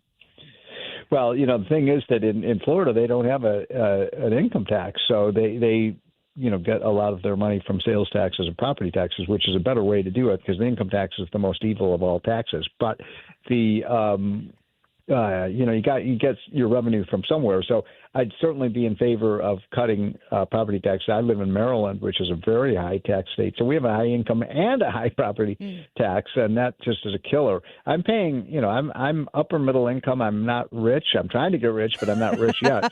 But my wife and I pay almost half of our income in taxes. Yeah. That's just outrageous in America. Half of your income goes to the government. Yeah, it's completely not America first. It's not Americans first. I go back to my conversation about point about Donald Trump shifting the mentality in the United States of America. Mm-hmm. It's like I always think of my parents' generation, the boomer generation, coming out of course, the greatest generation. There's this great pride in work and blue collar work and making things. And it didn't have to be the wealthiest person on the block to go to work and be very proud of the home you could provide for your family. And now we relish the opportunity to how much are we going to get from our government? And I feel like Trump's really changing that. Do you see that happening with trying to bring business back and fire up businesses here on the home front? Yeah, and I want to make sure people understand that a person can only have a job in government, get a paycheck from government, if there's a private sector worker supporting them, right? So, the problem is we now have 3 million people working for the United States government, and more than that if you include our military. And I'm not trying to disparage anybody in the military. I think they're great heroes, but the fact is that you can't. That means you've got to have 10 million people working to support those 3 million, paying their salaries and so on. So the more we can reduce the size of the federal workforce, and I think everybody outside of Washington or D.C. agrees we can drain the swamp, we lower the burden on working class Americans. And so that's a good thing. I mean, look, Trump is also the other big story is that Trump is actually getting rid of whole government agencies like the USAID, the foreign aid establishment, gone. He's gotten rid of Corporation for Public Broadcasting. He's gotten rid of a bunch of these international aid organizations that we don't need. He's gotten rid of a lot of the wind and solar, green energy, corporate welfare grants. I mean, I could go on and on. So this is a sea change. I've been in Washington for 35 years. I've never seen this where you actually we're really good at creating new agencies, but we've never been very good at getting rid of them until Trump came along. Yeah. It's been such a 180-degree whiplash change from where we were even a year ago when President Biden was there and Kamala Harris was working to win the presidency. I know you've been a huge part of that, and we're always grateful that you spend your time with us on Monday afternoons, Steve Moore. Thanks for being here again. Thank you. We're off to a good start. It's only been 6 months, and so when I saw the president, I said, "Slow down, Mr. President. We can't keep up with you. You're going too fast here." Yeah. But he knows he's only got 4 years. He cannot run for re-election, so he's going to pack in about 10 years worth of work in 4 years. Yeah, and he seems to be off to a great start, certainly with your help and others. Thank you so much, Steve. We appreciate you. Thank you, Annie. Take care. Have a great day. You as well. Bye-bye. Man, the property tax story with Ron DeSantis in Florida, I'm looking at him going, why are you so awesome? Why is J.B. Pritzker so awful? I'm just going to put this out there. Okay. If Ron DeSantis ran for governor of Illinois, I'd vote for him. I'd vote for him twice. Would you? If I could figure out how the Democrats do it, yeah. I would too. I would vote for that man over J.B. Pritzker. Just, you don't even have to think about it?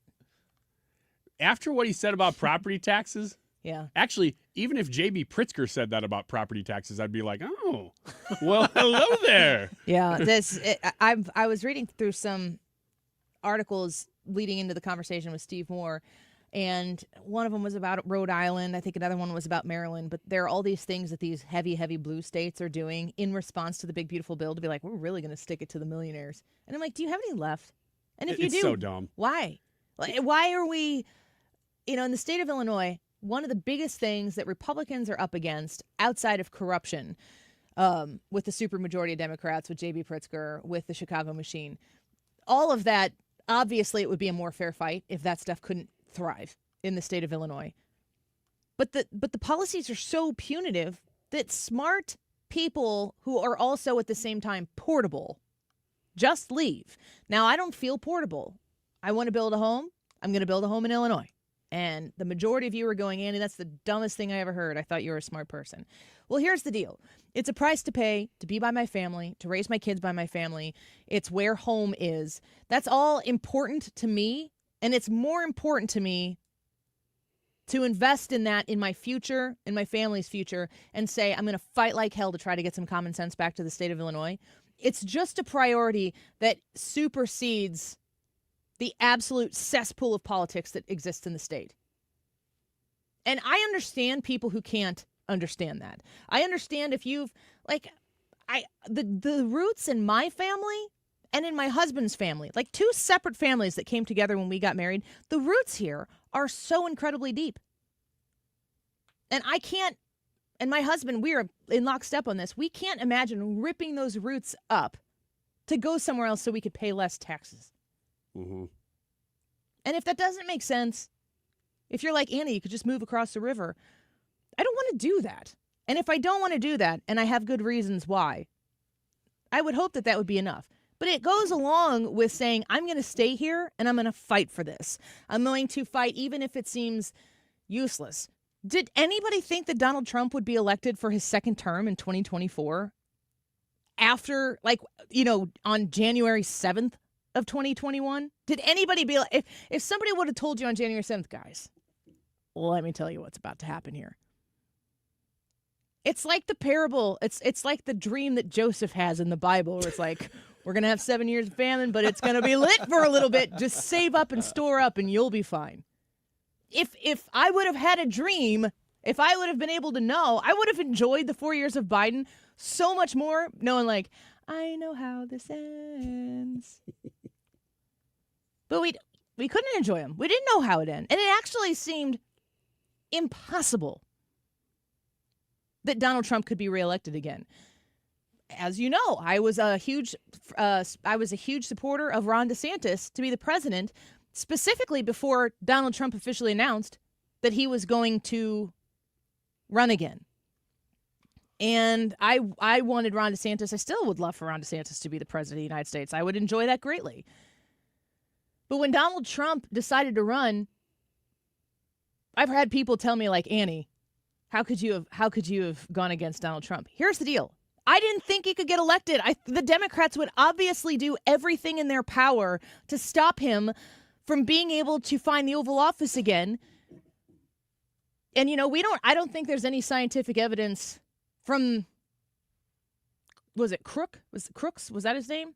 Mm-hmm. That actually shot him? We know nothing about him. How can we know nothing about him?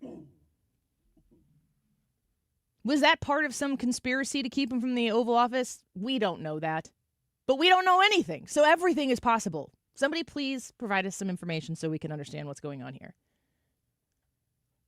I was so terrified that a Kamala Harris or Joe Biden when he was... Can you remember just for a second that Joe Biden was running for re-election? Yeah. Look where you are right now. Look where Joe Biden is right now. He was running for re-election until mid-July. A little over a year ago. Yes. That's how cocky the Democrat Party was. How comfortable they were in whatever ruse that they were running, that they could actually put this guy out there. Nobody would stand up and expose him, except for that one representative who was like, nobody's going to challenge this guy. He's senile. I guess I'll run. I can't remember his name. Yeah, from Minnesota. I can't remember his name either. It wasn't Tim Walz. Dean Phillips. Dean Phillips. Dean, my man. That's it. I got respect for that guy. He stood up and threw his name out there when nobody else would do it. The story arc of Donald Trump is in the top 10 greatest political stories in the history of the world. Fight me. I can't. It's hard to. It would be hard even if you're a Democrat to deny that. Sure. Just ask how much it hurts them right now, especially the sane ones, especially the sane Democrats. And we all know sane Democrats. Yes, I said it. I have lots of friends who are Democrats, and they're not lunatics. Those people out there who were watching their Democrat Party act an absolute fool for so incredibly long, and they're like, you have to stop this. We are going to manifest a Donald Trump second term. And then they did. And here we are. All right. The YouTube poll for today, and I failed because I should have added a third option. We've discussed this off air. The YouTube poll is, does it matter if Ukraine President Zelenskyy wears a suit? Yes or no? But I guess if I worded it that way, the last option I would have added in there is I don't care. But I don't care is actually, in this instance, no, it doesn't matter. Yeah. Right? I think so. Does it matter if Ukraine President Zelenskyy wears a suit? Yes or no? He's wearing a fancy jacket, coat with a collar, and a shirt with a collar. I think if you were betting suit or no suit, I think this counts as a suit. Yeah. I mean, it's got a collar. It's got buttons. It's a jacket. Well, It doesn't have a tie, though.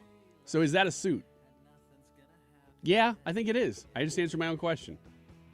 Anything else? No, I'm good. Go vote in the poll and tell us, does it matter if Ukraine President Zelenskyy wears a suit? Yes or no? It's so close. You guys are super divided over this issue. Weigh in. Let us know what you think.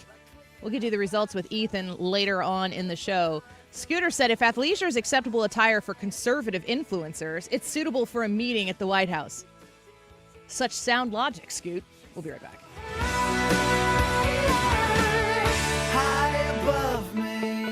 AirComfortService.com. If you're interested in getting your air conditioner fixed up because it's not working correctly or it's just constantly blowing. It's kind of hard to assess that when it's been so bonkers hot. This weekend was hot, wasn't it?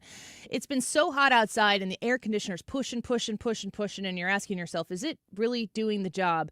If you've struggled with it, if you know that there is a concern with it, have the experts at Air Comfort Service come out and give it a look and potentially save incredibly costly repairs or, of course, that dreaded replacement. 314-513-0091.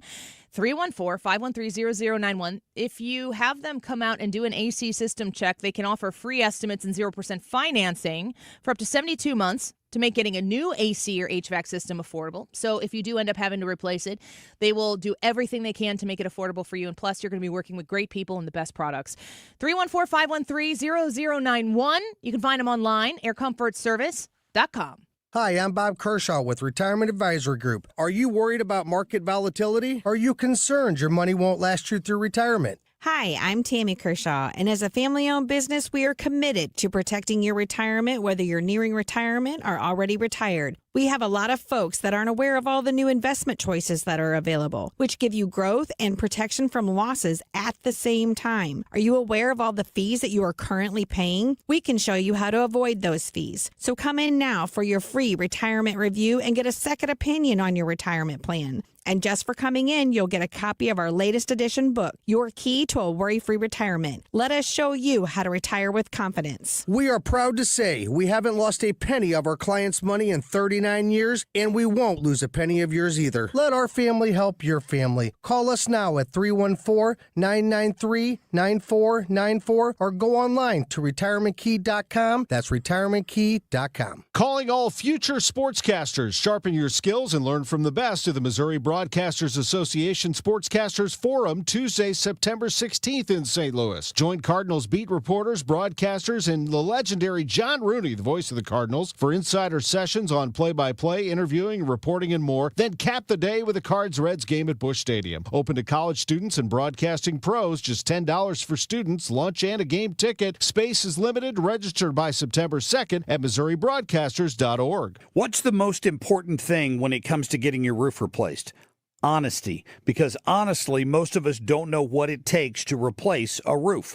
Mark Cox here from my friends at Correll Roofing Company. Curtis Correll is a friend of mine. I've known him for many years. And when he came to my house to look at my roof, he brought back pictures and showed me where the damage was from the hail. He worked with my insurance adjuster. He made sure I understood exactly what they would be replacing on my roof. Are they putting down felt? Are they replacing any wood? What quality of shingle are you getting on your roof? These are all questions most of us don't know to ask, so you need to be able to trust the person who is doing the work for you. You can trust Curtis Correll. He's got crews with over 20 years of experience. He pays attention to detail with quality materials and workmanship. Call him at 314-222-9529. That's 314-222-9529 or Correll Roofing Co. on Facebook. Are you looking to hire? ZipRecruiter finds the best candidate for your job fast. Try ZipRecruiter for free at ZipRecruiter.com/free. That's ZipRecruiter.com/free.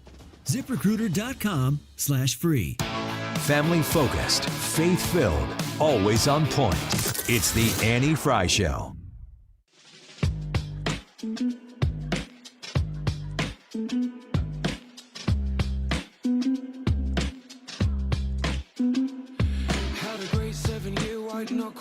Senator Eric Schmitt's coming up here in a little bit. Gosh, I love the way he approaches his job. He might be my favorite politician in Washington, D.C. I would really like to add something to this show, but I'm agreeing with you too much today. Like when you say, well, is Donald Trump the most consequential, top 10 most amazing political comeback ever? I'm supposed to say, no, that's stupid. But I agree. Is this how you approach your job? Kind of. Your reflex is just to disagree with me? I think so. And you're thinking things through enough to realize I was right? Well, I've already come to my independent conclusions. And then when you say them, I'm like, crap. Oh, she's just speaking to the choir now, preaching to the choir. I'm the choir. Tell me something I'm wrong on. I don't think you're giving DeSantis enough credit for the property tax thing. I brought it up. Yeah, but it deserves another hour. I think it's something that we get DeSantis on. I can go home. Okay. We get Christina Pershaw on. Let's go. We get the whole cabinet in Florida. I'll take the 2 o'clock hour off. Okay. You just whip up a Ron DeSantis interview. Okay. And I will tune in. Can we get, this is probably asking a little bit too much, can we get the governor of every red state on the phone at the same time to One talk? time? Yeah. Like a quadruple teen lateral? I don't know what you'd call it. There's probably political speak for it. And that's where you come in because you know all that stuff. But but can you get all of them on the phone at the same time just so that DeSantis can kind of walk through the plan? Yes, we'll do it in the 3 o'clock hour. Wait a minute. I don't agree with that. Here's a report coming out of Fox News from earlier in the day regarding the possibilities of what might transpire. What land swaps there might be. We wanted to go to the touch screen here and kind of lay it all out for you, where we are and how things might move. So first of all, is the eastern part of Ukraine and Crimea. Of course, Crimea has been totally occupied since 2014 by Russia. But the areas that we're talking about here are Luhansk, Donetsk, Zaporizhia, and the Kherson area. And in those areas, Luhansk is 99.5% occupied by Russia. Donetsk, which is really the focus of all of the talk in the last few days, only about 76%, 73% in Zaporizhia, 70% in Kherson. So let's zoom in now on the area of Donetsk that we're talking about here.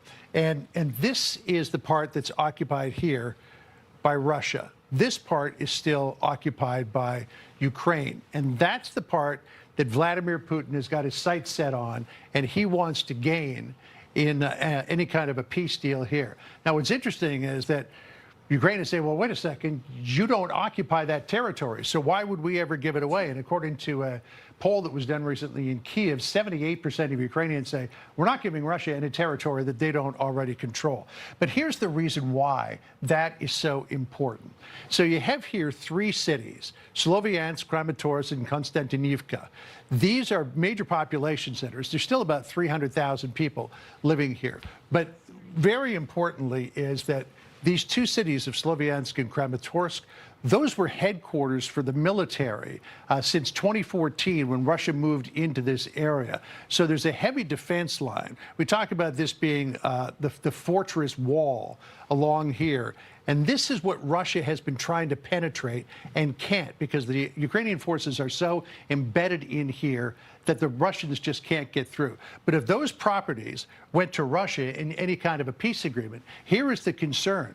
that this area here is pretty much flat farmland going all the way into the center part of Ukraine. So there's a lot of conversation surrounding what land could go where and how it would materialize. But I think it's likely that there will be some sort of land concessions that are made. And I guess that's what the conversation right now with Zelenskyy and these European leaders in the White House is going to come down to.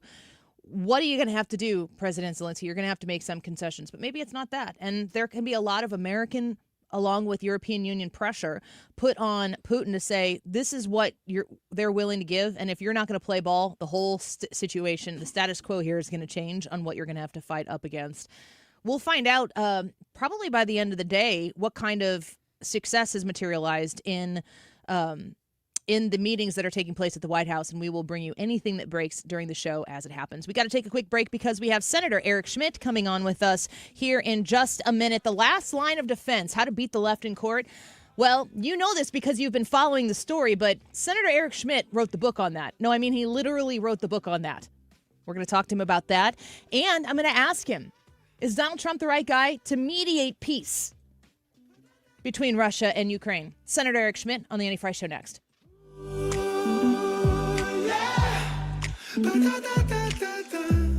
HomeshieldFoundationRepairs.com. Please consider hiring Matt and his team to help fix up that broken concrete at your home, at your business. It's uneven, it's unsteady, and you know that you need to do something about it, and you've been kind of lamenting having to invest in it. It kind of sucks. It's one of those home repairs, business repairs that you got to do, but it does suck. I get it. Home Shield Foundation Repair can come to your house and look at your concrete, the crack, the unleveling of it, the figuring out exactly what needs to be done, how much work needs to be done, and then they'll tell you, here's what we can do. So you know before you sign on any dotted line or commit to anything exactly what's going to happen. Matt Hayes, a local St. Louisan here, family-owned and operated business at Home Shield Foundation Repair, wants to make sure you feel very comfortable having him out using that poly jacking system that he uses. A polyurethane foam gets injected underneath the concrete that you are trying to level out, moves it up in a really, really strong way. They put a 5-year warranty on the service as well. Just call them at 314-227-9636. 314-227-9636. Online at HomeshieldFoundationRepairs.com. Attention St. Louis Medicaid residents in need of care at home. If you need assistance with daily activities, you can receive in-home care from a loved one that lives with you and they get paid. Through Medicaid, Freedom Care allows you to choose who provides your care at home in St. Louis, and they get paid weekly. Available to eligible Medicaid members in St. Louis. Call now to check your eligibility. It can be your daughter, son, a close relative, or trusted friend helping you with cooking, transportation, laundry, and other activities in your own home. You get the help you need, and your caregiver gets paid. Freedom Care has over 7,000 5-star Google reviews and is a leading choice in St. Louis for in-home care. If you have Medicaid and want to receive great care from a loved one, go to freedomcare.com or for faster service, call 314-597-1749. 314-597-1749. That's 314-597-1749.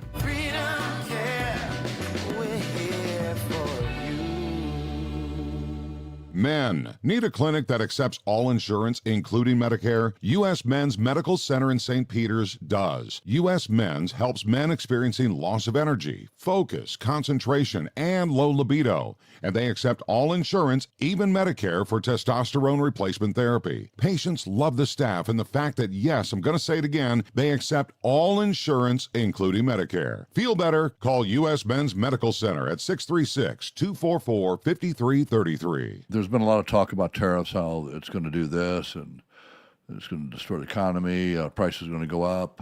Depending where you get your news from or your information from, it's going to make everything unaffordable and so on and so forth. Tariffs have absolutely zero effect on the heating and cooling equipment that we purchase. So don't be misled and fooled that if you're told that you have to buy something now because of tariffs, call me. That's the nicest thing I can say. Call me for a second opinion. Bart Inman, one easy number, Missouri and Illinois. There's only one. If you do not dial this number, it will be the wrong number. It is area code 314-293-2600. Again, easiest number, Missouri and Illinois, 314-293-2600. or on the computer, bartinman.com. Remember, 0% financing is available for most up to 60 months. Fantastic.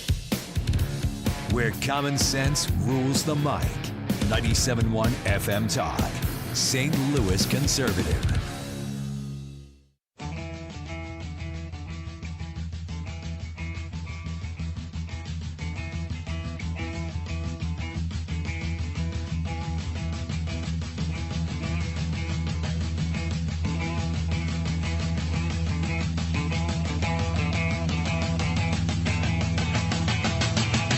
President Trump is a peacemaker, and he is mediating a brutal meat grinder war to a truce. And that's going to take some time, and both sides are going to have to give, and he's going to have to see how far both sides are willing to go. And you know, there is nobody that is better positioned and can bring the parties to the table than Donald Trump. And I think he should be given the support of really all these elected politicians that are doing nothing to help Ukraine settle this war, to help with the rebuilding of Ukraine. So you have Matt Whitaker there, the U.S. ambassador to NATO, talking about how President Trump is a peacemaker, mediating a brutal meat grinder war to a truce. And that's what we're all watching is in Washington, D.C. today at the White House. Zelenskyy and the European Union leaders come together to seek peace. Let's get our guest on here. Welcome back to the show, Senator Eric Schmitt. We've got a lot to talk to you about here in an amount of time. We're going to breeze through it. But I wanted to give you the opportunity to talk about President Trump, what he's doing right now to try to seek peace between Russia and Ukraine. Yeah, I'm just grateful we have a president that's very focused on that, right? I mean, we saw 4 years of not really having a plan other than just sending taxpayer dollars over to Ukraine without a plan and a blank check. President Trump is trying to bring these parties together. He's the only person literally in the world who can do that. He met with Putin. He's meeting with Zelenskyy today with the hope that this leads to a trilateral, I think, meeting that President Trump can help broker an end to the war. It's been a bloodbath. Matt Whitaker's right. It's a meat grinder. It's a war of attrition at this point. Over 1 million people have died. And so I think he's trying to bring resolution to it, and I applaud him for it. Senator Schmitt speaking with us right now. Do you feel as though there's so much media noise right now because we're kind of in this purgatory between President Trump has managed to get Vladimir Putin on American soil to have a conversation with him. Now he's got Zelenskyy here in D.C. There's a lot of fodder for the media types out there to lob against Donald Trump with all the usual types of criticisms. When you're in your position as an attorney general, when you were in the state of Missouri, or if you're as a senator, or if you're the president of the United States, is that just all outside noise? Does it get into the conversations at all? Well, I think there's some things that the conversation's more appropriate kind of in real time. But then there are some things like international diplomacy that take a little bit more time. And I think that with a 24-hour news cycle, like on cable TV, I mean, you're going to have a panel, they're going to talk about this, they're going to talk about that. I think there's a kind of a risk when you're talking about dealing with countries who are at war, who have their own national interests, their own historical context, all this. You want to give it a little bit of air, a little bit of room to breathe. I do find it fascinating, though. I was on Fox News Sunday yesterday and said something similar, which is the people who are being critical of this, though, honestly, are the people who've been wrong about so many things for so long. They don't have any solutions. Like you ask, Democrat Senator Chris Murphy, who's criticizing President Trump, what's your solution? Is the solution that this just goes on forever? Is the solution that we wouldn't meet with Putin or we wouldn't, try to bring this thing together? That's the wrong course. We need to actually meet with people who, wouldn't be somebody that you necessarily want to marry your daughter, but happen to be leading a country and you're trying to broker a peace. That's diplomacy. It's hard and it doesn't happen overnight. And I think that's the process the president's engaged in right now. Yeah, we're not engaging in a moral transformation of Vladimir Putin. We want him to stop killing Ukrainians and capturing their children and all of the horrendous things that Vladimir Putin has been engaged in. It's, I think, measuring an achievable goal here. When I did see you on the Sunday shows, and I was thinking to myself, some of these people want Donald Trump to fail because they're more invested in his failure than they are in actual world peace. Yeah, or they kind of want some proxy war to go on forever. And that's just, you look at the Ukrainians, even how they view this. The polling in 2 years has flipped dramatically. You've got 70% of Ukrainians now that want to get to a negotiated peace. And so, again, The only person on the planet who can do that's President Trump. I think we all, whether you're a Republican or a Democrat, should applaud him for going down this road, because he doesn't have to. I mean, look, if the United States is involved with this, our daily lives sort of go on. He's trying to be, he's already struck a number of deals, whether it's Pakistan and India or Azerbaijan and Armenia. He's really trying on the world stage to help bring about peace. And this is a tough nut to crack, but he's given it a shot. Senator Eric Schmitt speaking with us right now. Last question on the Russia-Ukraine conflict. Secretary Marco Rubio just said this weekend on the Sunday shows, he said, there's the difference between a negotiated peace and a surrender. We're not going to get a surrender here from either of these two parties, which means there are going to be concessions made by both sides. And Donald Trump has repeatedly said, President Trump said, this is up to them to decide how this ends. They are the ones who have to make a deal. But of course, here on the home front, it's going to, whatever happens, those concessions are going to be used as political capital against Donald Trump. Do you have an expectation as to what kind of concessions that you would like to see and those that you really think would not be good for future peace and for the United States' partnership there? Well, I think, there's going to be this comes down to territory, right? And that's going to be up to the Ukrainians and the Russians to figure out what that looks like. I mean, I think the idea that somehow Crimea, which was, the Russians took without a shot being fired when Barack Obama was in office in 2014, that somehow is going to end up back in Ukrainian hands is a fantasy. That's not going to happen. So you're dealing with sort of where they're at right now and what that looks like. I don't think there's any appetite for American troops to be part of any kind of like peacekeeping. I don't think that's on the table. But Europeans need to step up in a much more meaningful way, not just for their national defense, but the role that they can play in helping bring this war to an end too. And I think that's one of the good things why they're in town. They're in Washington today in meeting. Also, I think again, you saw this stupid narrative that Marco Rubio sort of called out, Secretary Rubio called out, like somehow this was to prevent Zelenskyy from being bullied. No, this is actually what leadership is. You bring parties of maybe somewhat divergent interests together and find a resolution. And that's what he's doing. Yeah. And President Trump seems to do it over and over and over again. I think back to that press conference where the reporter's like, why do you think you can do this? And he says, that's what I do. It was really that simple. We're speaking with Senator Eric Schmitt. I want to talk to you about your book that is out right now, The Last Line of Defense, How to Beat the Left in Court, because while this might be kind of a storytelling of your experience as the Attorney General for the state of Missouri, it's still all of this is very relevant today. You have fought the far overreaching left in court and won again and again and again. And I tie it into what the media part of the conversation we're having right now. The left uses, it seems like they go on these wild pursuits of these crazy policies. You have to be crazy enough to take them to court. And then when you do, you win, Senator Eric Schmitt. They need the media to go along to make the narrative so much that you are supposed to be afraid to do that, to take it to court and to win on behalf of the American people. You were unafraid and you won again and again. Talk to me about The Last Line of Defense, How to Beat the Left in Court. This book, what are people going to get? Yeah, I think for your audience in particular, I mean, I'm, native St. Louisan and was on your show as this was unfolding in real time when I was Missouri's Attorney General. And I just thought this story is a very important story to tell. This was a crazy time. This was the time of lockdowns and mandatory COVID vaccines and masking 5-year-olds and a vast censorship enterprise. And what I found was that what people are looking for most is authentic leadership. They want somebody who's going to stand up and fight for them. And that was my experience. And so there's a playbook that can be drawn from that, which is why, I'll be doing a lot of shows talking about this. But I really think for your audience, and by the way, Last Line of Defense, How to Beat the Left in Court, you can go on Amazon right now on your phone and order it. And I think your audience is going to love it because this is a national story that happened right here in Missouri. And there's a lot of cool anecdotes about taking Fauci's deposition, taking the FBI agent that was trying to pre-bunk the Hunter Biden laptop story. There's a great story in there during the bicentennial 4 years ago in Jefferson City and the difference between masking policies. I think the audience will love it because it's about Missouri. But it's about that, I think, willingness to fight your way into the arena, push back, and win. And we see now what the left is doing to try to thwart the will of the people, President Trump's agenda. And there's some lessons learned from those fights here in Missouri that can be drawn for the fights ahead. It's so true. And I remember feeling a little bit like we were on ground zero here in St. Louis because of what you were willing to do as the Attorney General here.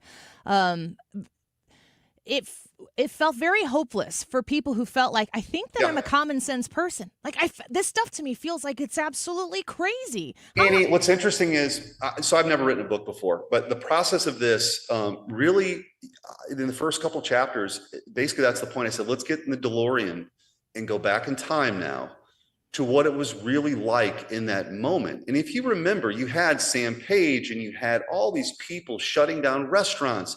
You had school administrators, even though COVID didn't affect kids, no kids were dying of COVID, but yet it was hard to find people who were, in public, who were elected, willing to stand up and say, you know what, we're not going to allow you to mask 5-year-olds anymore. Somebody shouldn't lose their job that they've had for 20 years as they provide for their family because they make the decision not to take the COVID shot. People should be able to make that decision. So in this book, we outlined, for example, Missouri brought that case against the vaccine mandates. We took it to the Supreme Court and we won. Missouri brought the student loan debt forgiveness case that ultimately Biden got struck down at the Supreme Court because Missouri had this little known loan servicing agency called Mohila. I remember Mohila well because I got monthly bills or invoices for them for my student loans.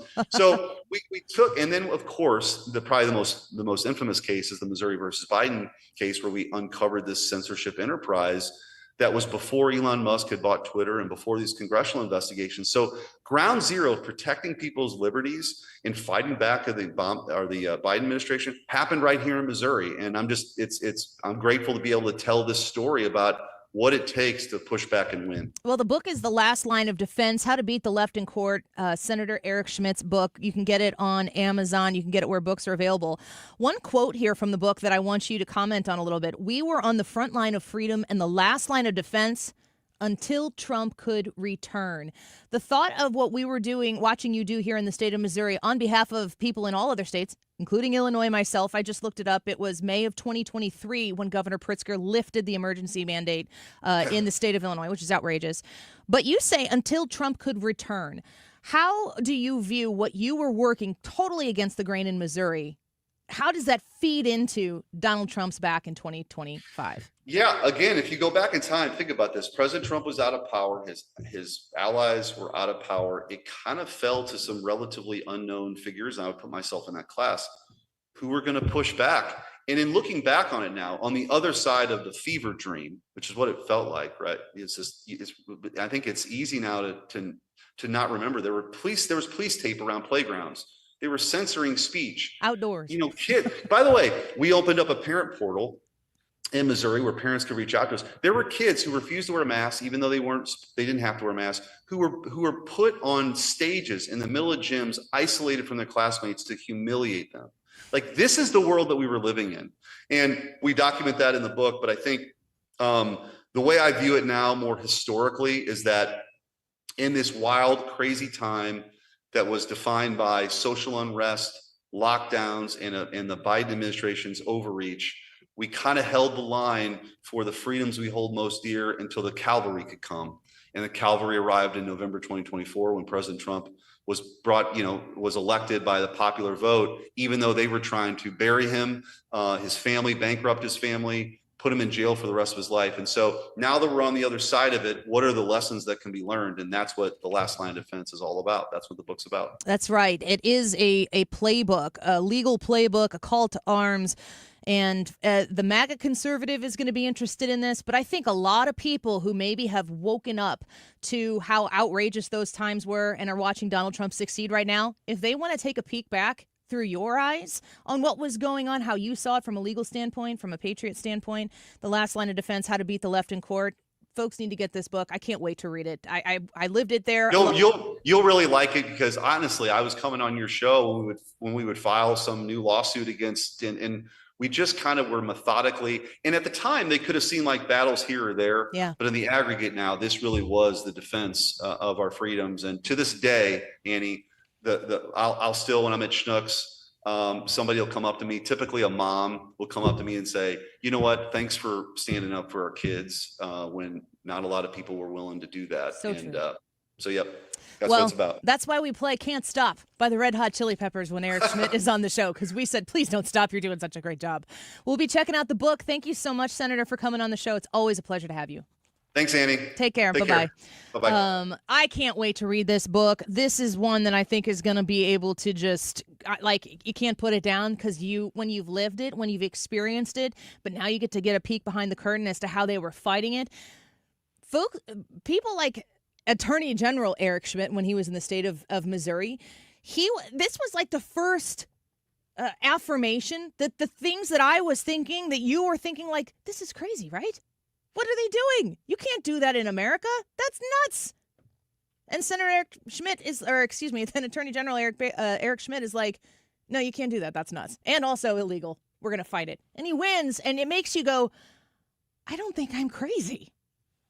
It's on Audible. I'm going to listen to the audiobook. I want you to go get it. The Last Line of Defense by Senator Eric Schmitt. Quick break. Let's get Ryan back in here. Was there some news? They came out. I thought they were going to do a press conference, but it was just a photo op. So it was all the European leaders and President Trump. So they're shifting from one meeting to another, maybe? Right. Yeah, all right. and Zelenskyy and all them together. Everything happening in D.C. We've got it covering. We're covering it live for you right here on 97.1 FM Talk, St. Louis Conservative. Don't go away. We'll be right back.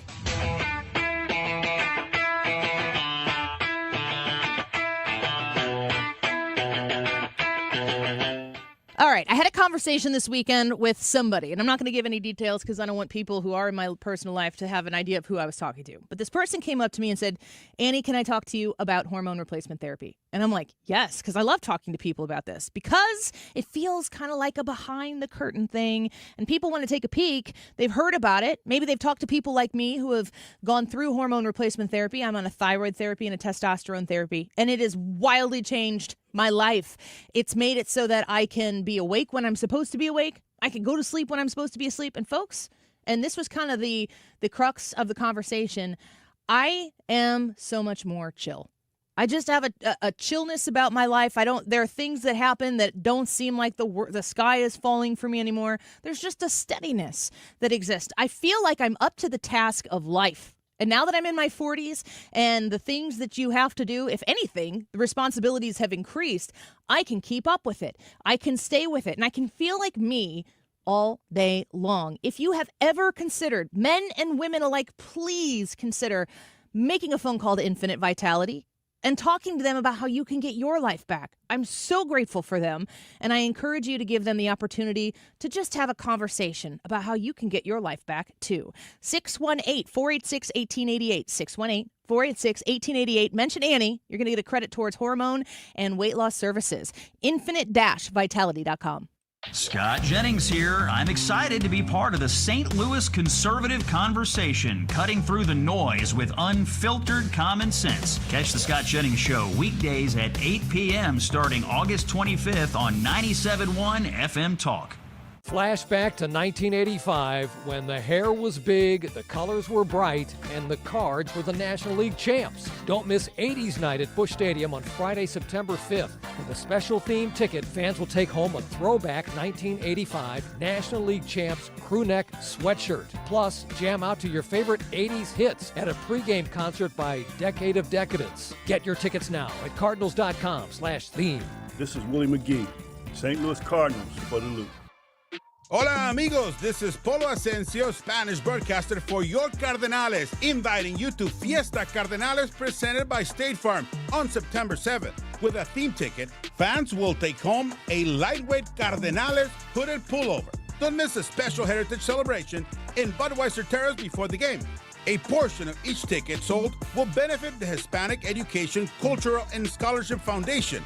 For tickets or details, visit cardinals.com/fiesta. Don't get lulled into believing the IRS is getting soft. It's just the opposite. Hi, this is Lance Story with the Lance Story Law Firm. We are being told by IRS collection officers that their higher-ups are demanding that they get more aggressive than ever. So don't ignore them any longer. Level up. If you have unfiled returns, unpaid taxes, levies, or liens, call the Lance Story Law Firm today and let us get between you and the IRS. We'll protect your rights, including your right to appeal or even your right to take the IRS to tax court. Remember, IRS problems are legal problems, and they need to be handled by an expert attorney team who's done it for decades. So call the Lance Drury Law Firm today. We're local. Our office is right here in St. Louis, or visit Lance, DRURY, law.com to schedule your free consultation with your local tax resolution law firm, the Lance Drury Law Firm, 314-260-6120.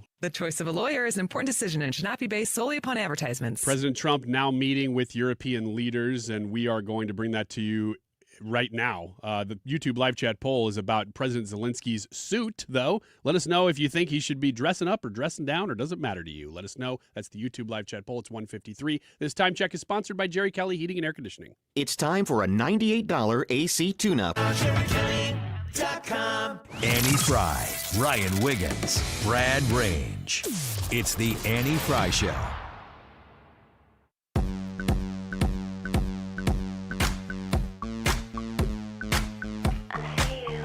Welcome back to the Annie Fry Show. We are watching right now from the White House where the leaders have sat around a table to have a discussion. They are making it public.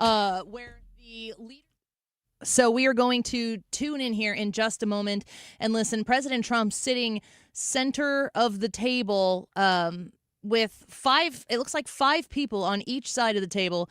We're going to bring it from the very beginning. Macron on his right, Maloney or Maloney? Maloney. Maloney, I always get it wrong. On his left. Let's listen in, and this is from the top. President Trump speaking with European leaders and Zelenskyy. Please, come on in. Do you guys want to take some questions or anything? Feel ready? Huh? See. Hi, Mark. Yeah. Good.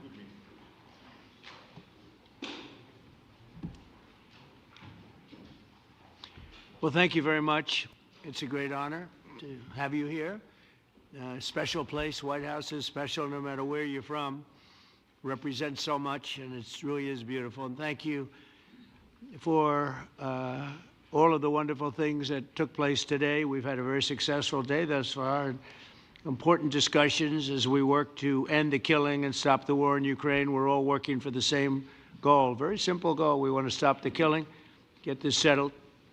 I've just had the honor of being with President Zelenskyy and all of the discussions that we've had. We covered a lot of territory, and I spoke indirectly with President Putin today. We're going to call President Putin right after this meeting. I'm sure we're going to have a solid meeting, good meeting, maybe a great meeting, and we're going to try and work out a trilat after that and see if we can get it finished, put this to sleep, because this is not since the Second World War has there been anything like this. So I'm honored to welcome NATO Secretary General Mark Rutte, who's a great gentleman, great political leader in Europe generally, but now he's the NATO Secretary General, and you're doing a fantastic job. Thank you very much, Mark. Prime Minister Starmer of the United Kingdom, our friend and my friend, and doing really well. And people like him a lot. We all like him. Everyone knows President Macron of France, who's been with me from the beginning, one of the first people I met as a foreign dignitary, and I liked him from day one. And I like him even more now. That's pretty good. That's unusual. That's a pretty unusual thing. Prime Minister Meloni of Italy, who's a really a great leader and an inspiration over there. She's served now, even though she's a very young person, she's served there for a long period of time relative to others. They don't last very long. You've lasted a long time. You're going to be there a long time. Chancellor Merz of Germany, who is a very strong person and a very strong leader and very highly respected in Germany. And he's my friend, and it's an honor to have him as my friend. Thank you very much. Very good. You look great with your tan. Where did you get that tan? I want to get a tan like that. President Stubb of Finland, and he's somebody that, where are we here? Huh? Where? I'm right here. Oh, you look better than I've ever seen you look. but you've done a great job, and we wanted to have you here because you're somebody that we all respect, and you've had a lot to do with the success, I think, and the potential success, and thank you very much for being here. We appreciate it. And the President of the European Commission, Ursula von der Leyen, who is somebody that we just made a big deal with all of those countries. I don't know. I think you might be more powerful than all these guys at this table. I don't know. But we had a great negotiation, and you're respected all over the world. So I want to thank you very much for being here. It's a great honor to have you. The Alaska Summit reinforced my belief that while difficult, peace is within reach, and I believe that in a very significant step, President Putin agreed that Russia would accept security guarantees for Ukraine, and this is one of the key points that we need to consider, and we're going to be considering that at the table also, like who will do what, essentially. I'm optimistic that collectively we can reach an agreement that would deter any future aggression against Ukraine, and I actually think there won't be. I think that's even overrated, largely overrated, but we're going to find out, and I think that the European nations are going to take a lot of the burden. We're going to help them, and we're going to make it very secure. We also need to discuss the possible exchanges of territory, taking into consideration the current line of contact. That means the war zone, the war lines that are pretty obvious, very sad, actually, to look at them. And negotiating positions. President Putin, also, you have President of Ukraine, who is you just met a little while ago, and we're going to try and get a three-party meeting, maybe as soon as we can. And I have a feeling you and President Putin are going to work something out.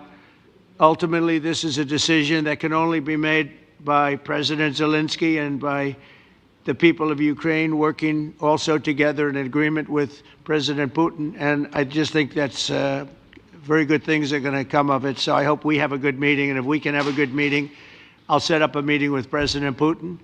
And if you'd like, I'll go to that meeting. And not that I want to do that, but I will do that because we want to save a lot of people from dying. A lot of people are dying, and we got to save them. We got to save it. 5,000, 6,000, 7,000 people sometimes a week. All of us would obviously prefer an immediate ceasefire while we work on a lasting peace, and maybe something like that could happen. As of this moment, it's not happening, but President Zelenskyy and President Putin can talk a little bit more about that. You know, in the 6 or so wars that we stopped, we haven't had a ceasefire. And so I don't know that it's necessary. You can do it through the war, but it would be, I like the ceasefire from another standpoint. You immediately stop the killing. But I believe a peace agreement at the end of all of this is something that's very attainable, and it can be done in the near future. With all of the wars that I got involved in, we only have this one left. Of course, as I walk out the door, there'll probably be a new one starting, and I'll get that stopped too. But I thought this was going to be one of the easier ones. It's actually one of the most difficult. They're very complex. The next step would be for a trilateral meeting, and that will be worked out. And I just look forward to working and having a great result. We're going to spend a lot of time today talking about, and we're really honored you guys came over. I mean, these are the heads of major countries and respected all over Europe. And they speak for, largely, I think I should say, but pretty much for the other countries of Europe. And we will come to a resolution today, I think, on almost everything, including probably the security. And that's pretty much the story. I'd like to say, Mr. President, would you like to say something? You have the media. If you want, you could come over and you could stand, you could use mine, or you could just turn around, whichever you feel comfortable with. Thank you so much. I can speak without microphone. Thank you so much. I think that we had very good conversation with President Trump. Very good. And it really was the best one. Or sorry, maybe the best one will be in the future. But it was really good.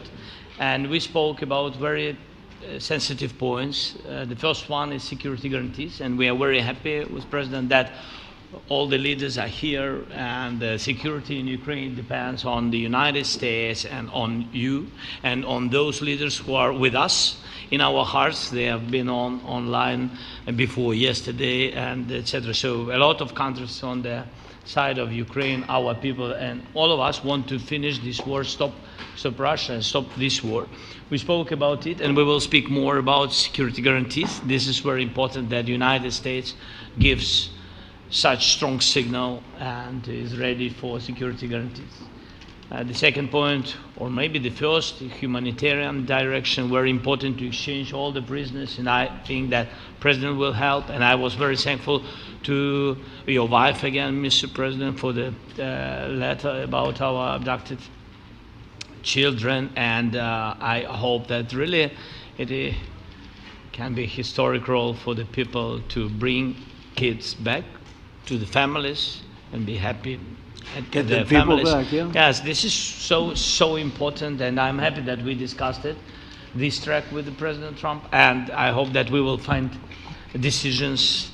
And then what is very important, that all the sensitive things, territorial, etc., we will discuss on the level of leaders during trilateral meeting, and President Trump will try to organize such meeting, and he said that he will come or not come. Ukraine will be happy if you will both want me participate. there, I will be there. Yeah, Yeah, you know that. thank you. And I think this is very important. Yes, so security guarantees, bringing kids back, and all our people, not only warriors, first of all warriors, and all the civilians, journalists, a lot of people in prison. So we need them back. And guarantees which will work for the years. We spoke about it, and I showed the President a lot of details on the battlefield, on the map. Thank you so much. Thank you for the map, by the way. Good map. It was great. Yeah. I'm thinking how to take it back.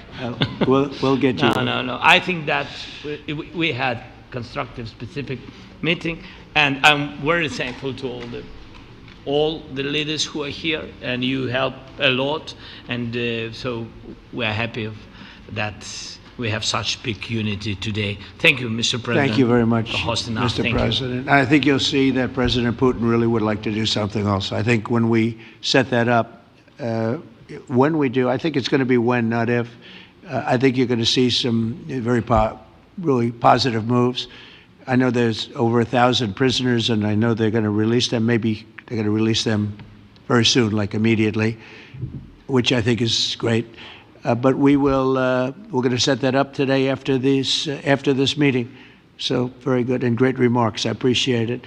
Mark, as head of NATO, maybe you could say a few words, please. Yes, I will be very brief. I really want to thank you, President of the United States, dear Donald, for the fact that you, as I said before, broke the deadlock basically with President Putin by starting that dialogue. And I think it was in February that you had the first phone call, and from there we are now where we are today.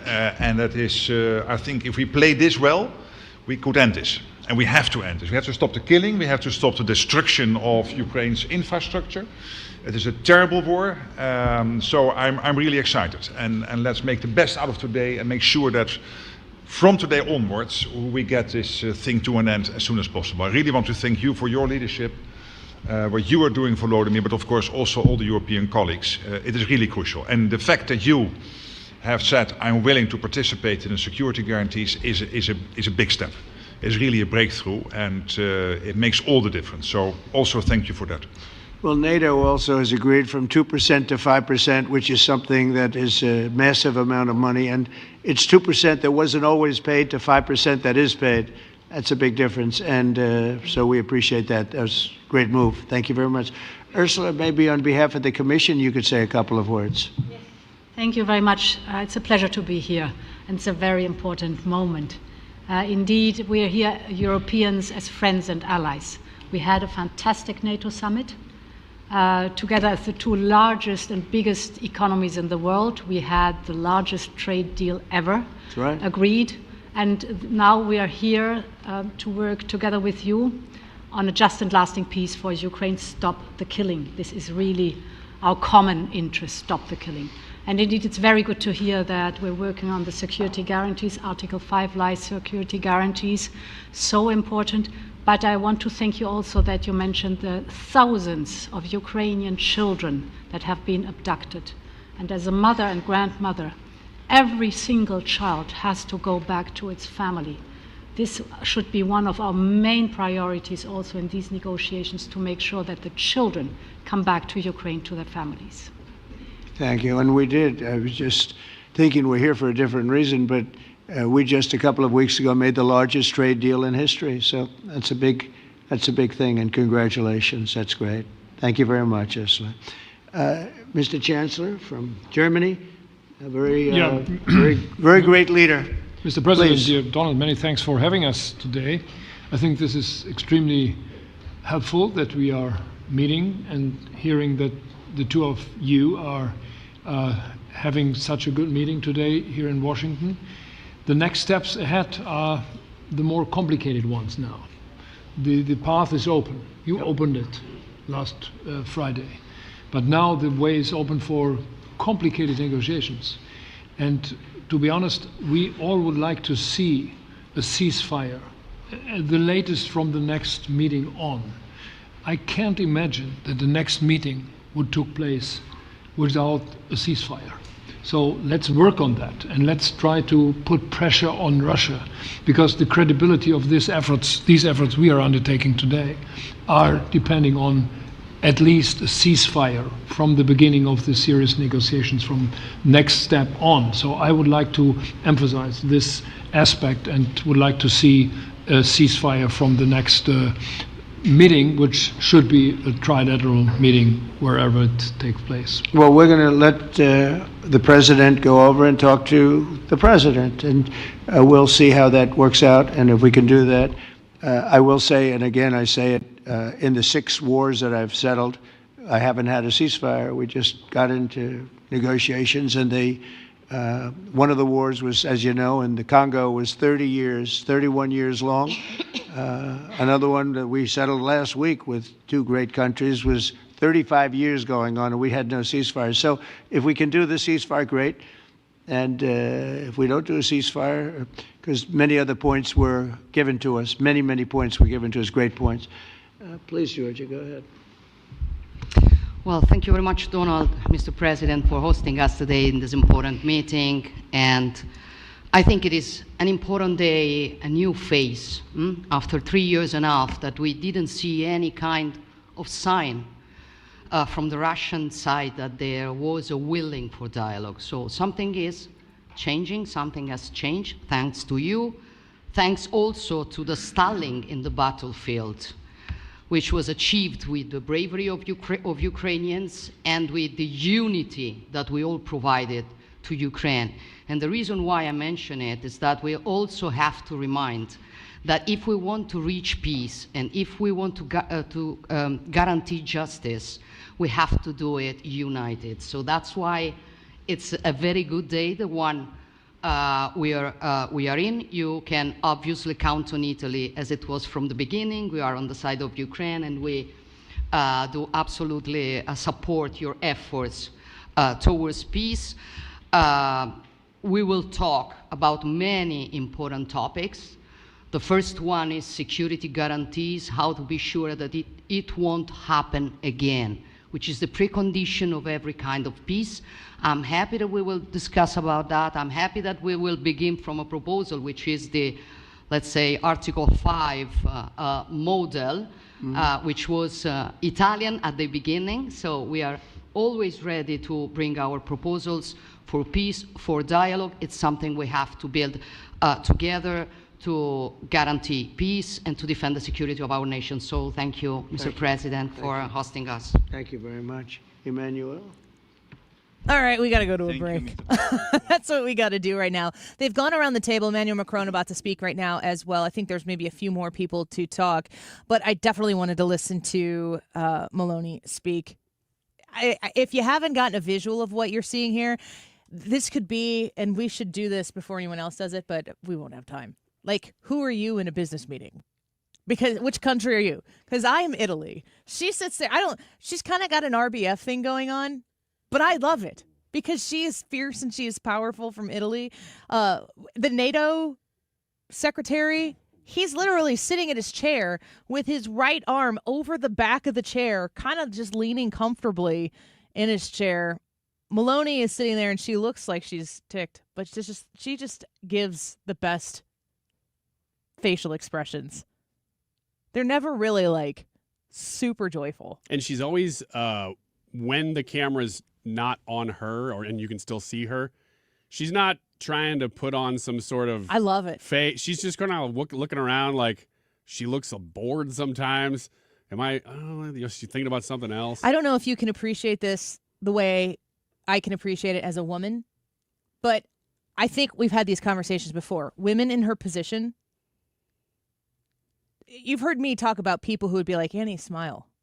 Has anyone ever come up to you, Ryan, and told you to smile? Only the Prime Minister of Italy. Oddly. And you did after she said so. Well, she's had some authority. There's this kind of thing, this expectation that women should just appear happy to others, because a woman is more attractive if she's smiling, probably. So men are more attractive if they're smiling, probably. But there's pressure on women to look a certain way, and I think she gives zero fudge brownies about that. Yeah, she doesn't. And I respect her for it. Thank you for speaking or just for not speaking and appearing for women around the world. I don't think so she's intentionally rolling her eyes, but she does kind of look like that. She looks up at the ceiling. Yeah. Over here, and then it goes over there. It's great. All right, we are going to monitor these talks. We're going to see if anything immediately comes out of this, and we will report back to you. I am very much so looking forward to see how much and how quickly progress happens here. My assessment is they all knew what they wanted to accomplish before they came here to do it. This is, in my opinion, what do I know? This is a publicized thing so that Putin can see it. You want to see a unified European Union in America? You want to continue to do this? We're going to offer you something. You're going to take it. Now, will it be successful? Let's wait and see. We'll be right back.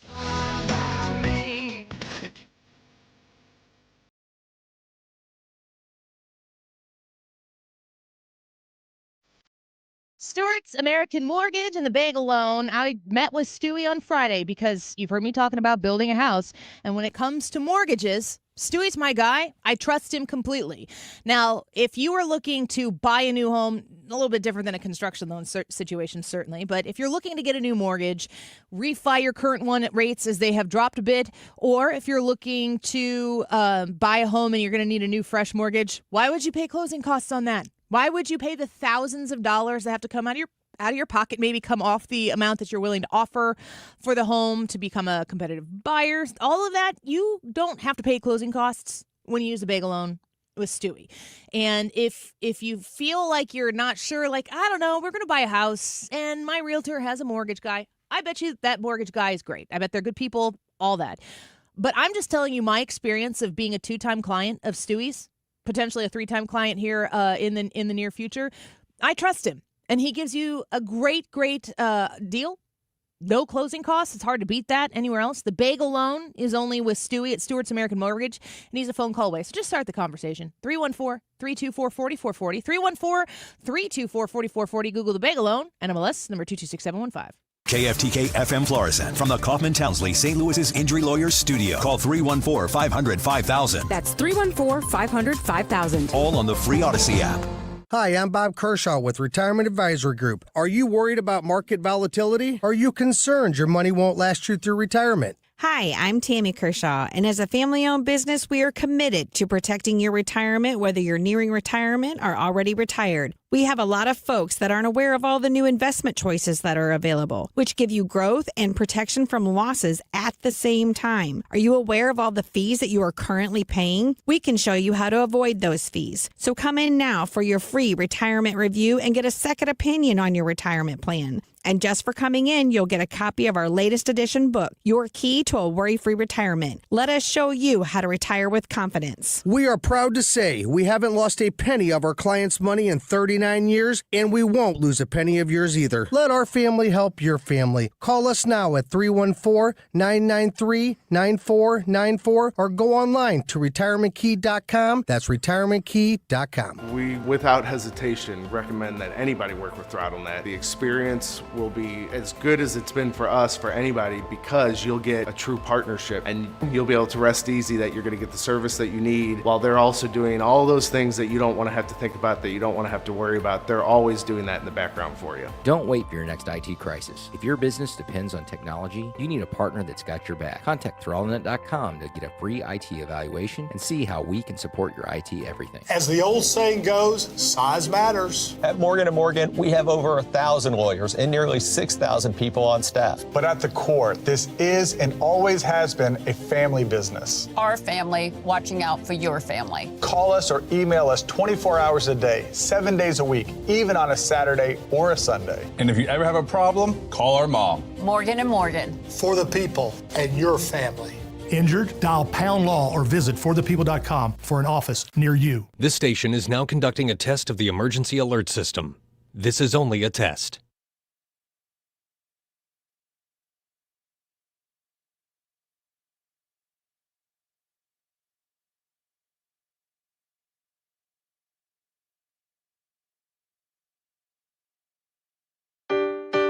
Your garage door is always there for you, rain or shine. Are you taking your garage door for granted? Is it screeching and whining for attention?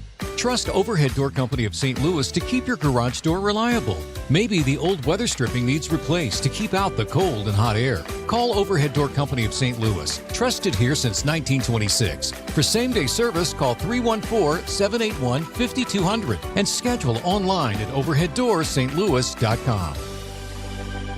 Protect your liver and give it the support it deserves by making Active Liver from New Nordic part of your daily wellness routine. Find Active Liver in stores at your local CVS, Meijer Grocery, or online at Amazon or at newnordicusa.com. Rooted in faith, grounded in family. This is the Annie Fry Show. Hold up. Check it out. Hannaford's Kmart Glow Up. Excuse me? You're looking good. You got a glow up. This is not a great one. I'm going to be honest. You know how I was telling you about my headphone problem earlier in the show? Yeah? It cut out right when it said, what was it? Hannaford's Kmart Glow Up. Why Kmart? Have you ever been to a Kmart, Ethan? Have you ever heard of Kmart? Yeah. Oh, yeah. I think like. You ever heard of a blue light special? Once when I was little. Do you ever hide in the racks? Not at Kmart. I don't think that's exclusive to Kmart. I did that at Walmart. Okay. Kids Mom, these days. Can you find me? Oh, yeah. That was so fun. Classic mom move. Just start walking away. Uh-huh. Yeah. Wait, no. Yeah. Mom! Mom, I'm here. Don't you care? Teaching you a lesson, kiddo. There was nothing more horrifying than getting lost in the store when you were little. What would you have done? What do you mean? What when would I you realized you were lost? What was the little Ethan plan? Pure panic. Just sit there and panic? Well, you're like kind of frantically looking down the aisles. You're like peeking down each one and walking by quickly. Would you go find a worker, or what would you do? I don't think it ever got to that point there. Yeah. I did that at SeaWorld one time because I got lost at SeaWorld. That was... Sounds like your parents were trying to ditch you. Well... Yeah, SeaWorld. We've had enough of him. I don't know if you were technically lost. You might have been left. It may very well have been the case. All I know is that it was the most traumatic 7 minutes of my life. Ooh, that boy. felt like 7 minutes? I That's don't know. An eternity. Were they freaking out too? I don't really know. They were pretty casual. Oh, there he is. All I remember is that I went up in this massive like playground at SeaWorld, and I just remember looking down and seeing just... How old were you? Probably 7. And just seeing hundreds of people being like, Mom? I don't see Mom and Dad. And I remember crying and asking someone to help me find my mom and dad. Aww. Sports and local? Sports you and talk about local. The Cardinals? Heck of a transition, my God. Yeah, let's do it. And that's sports. Moving on to local. Speaking of tradition, the Cardinals are doing their thing right now, holding it up. They get swept over the weekend by the New York Yankees. in a very disappointing fashion. Hot weekend, but the fans Not were for the team. not, for real. Fans, low attendance overall, all three games compared to the last time the Yankees were in town. Do you think this? I'm seeing a lot of this discussion on X from the Cardinals sports people that I follow. Everyone's talking about the Yankee Cardinals because those are supposed to be standing room only games. Correct. A lot of people are talking about how hot it was. I think that the heat would affect the attendance of the game, but I think it's super lame to bring it up in the conversation because everybody knows that the problem isn't August in St. Louis. You can say and acknowledge that yes, it was hot, and could there have been more people there if it was a little bit cooler? Yes, you can acknowledge that, but you are ignorant if you are acknowledging that as the main reason as to why the attendance was down. If we're watching the 2004 Cardinals, or maybe was it 2013 when we were really good? That was a really good year. 15? 2013 and 15 were both really good years. If it's those teams and it's 110 degrees real field heat index, but we're playing the Yankees and maybe we're in a race or we're on a streak or something, aren't those still sellouts? Annie, these two teams played each other at Busch Stadium in 2023 when the Cardinals won 71 games, and all three of them were sellouts. The difference, right, is that was the first year where you had a poor Cardinals team.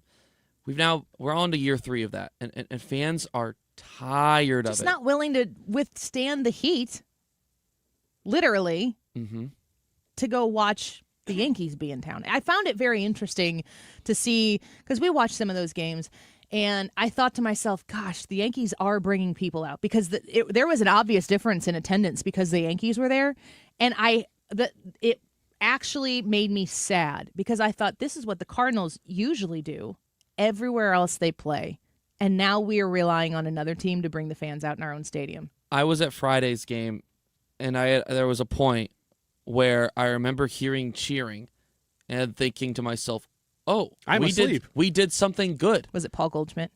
No, it was not Paul Goldschmidt. He did not play on Friday, or he didn't start on Friday. And what were they cheering for? The Yankees. I remember being like, oh, we did something good. I was like, oh, wait, no, that's the Yankees fans. So kudos to them. There was a lot of them there. Yeah. But, and those guys, that's always fun, right? When you have that kind of back and forth. That's why everyone loves Cardinals Cups, because it's always like that. But it is a harsh reality right now for Cardinals fans, and it's going to take a little bit of time. I feel bad for the players. Other notable takeaways from the series: Victor Scott II, the Cardinals starting center fielder, is heading to the 10-day injured list after a left ankle sprain. Was trying to rob a home run. And Can I say something about that non-catch? Of course. Sometimes you see people who make heroic catches in the outfield, but if you see the beginning of the play, they stepped in the wrong direction, they didn't leave in time, and then the end play is like, if they would have played it right to begin with, it wouldn't have looked as awesome as it did, but you only see the end. I'm pretty sure he played that 100% perfectly. He climbed up the wall and he almost caught the ball. And I think if that would have been a catch, that might have been the greatest catch that I've ever seen. And there have been some amazing ones in Cardinals history. The fact that it was that close was unbelievable. Yeah. Victor Scott has a lot to work on, a lot to improve, specifically offensively. But what he can provide defensively and with his speed is very telling. There's a very good chance he will be the Cardinals' starting center fielder for a very long time. So the Cardinals brought up Nathan Church in his place. Young prospect's been doing pretty well in the minors. Church. Nathan Church. It's getting real out there. I love Jason Church. Long-time listener. You know who I'm talking about. Shout out Jason, I guess. I love Jason Church. All good things. Somebody tell him I said hi. He used to work here. Okay, got it. I had zero context. He was the news guy, and he'd go, I'm Jason Church, but like 3 octaves lower. I'm Jason Church. Like that? When he left the show, I got him a cake, and the cake had written on it, he's Jason Church. I would say goodbye. Jason Church to center field. I'm for it. I'd go see that game. Let's sell tickets for me. We have an entire 97.1 audience fan section. Yeah. We probably saw a Busch. Right in center field in the bleachers. It's the Jason Church section. I got to text him right now and tell him we're talking about so weird. It's time for gimmicks. Yeah, if you ever listen to the jazz station in St. Louis, Jason runs the show. He's doing a great job. There was one really cool moment from this weekend. It was Players Weekend, and if you're not aware with what that is, basically the players get the opportunity to kind of express themselves or a cause that's near and dear to them, whether it be through customizing their bats or their cleats or their batting equipment. You saw a lot of different things.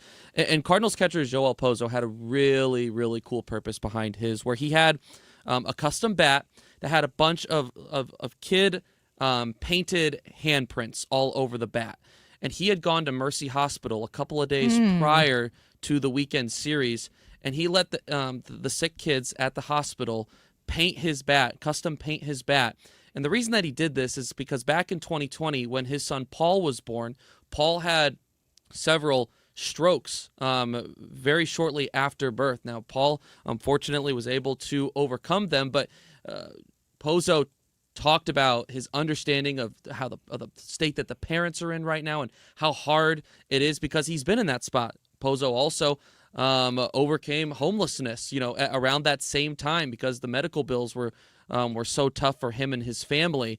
Well, Pozo was asked if he could hit a home run by some of the kids this weekend, and on Sunday he was able to do so. The Cardinals didn't win that game, but he commented on that during the post game and clearly was overcome by his emotions. So a disappointing series for the Cardinals, but I tell you what, it was one of those stories that it just makes you remember that some things are just bigger than sports. And it was a really cool story.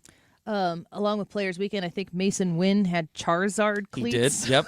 He had Charizard cleats, and the Cardinals account was all over that. Yeah. Is Pokemon a really huge deal for baseball players? No, not for baseball players specifically. Well, I think it was Milwaukee. There was a video clip of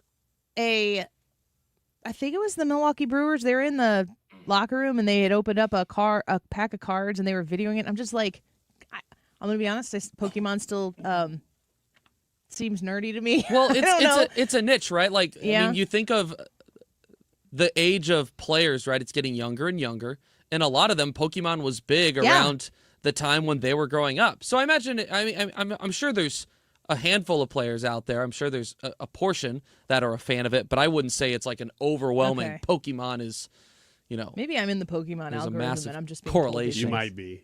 Although a Charizard's a solid pull, especially if it's on a shoe. Yeah. I've heard that baseball players collect Pokemon cards and Pokemon collect baseball cards. I've heard that.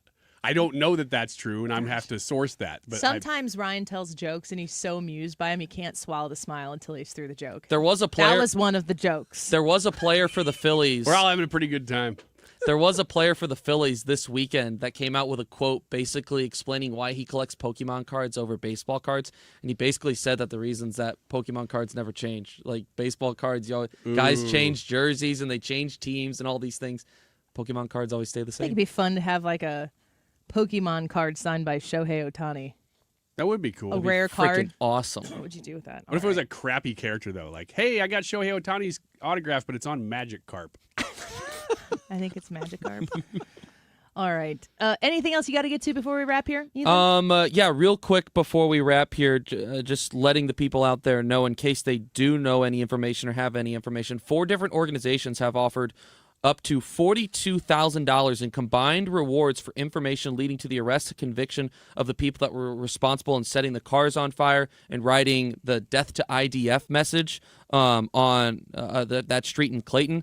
A couple of the different organizations, the Anti-Defamation League, the Jewish Federation of St. Louis, the Jewish National Defense Network, and Crime Stoppers, all offering rewards that combine up to that total now. Like I said, some are more than others. The ADL and Jewish Federation, or the cash reward is up to $30,000.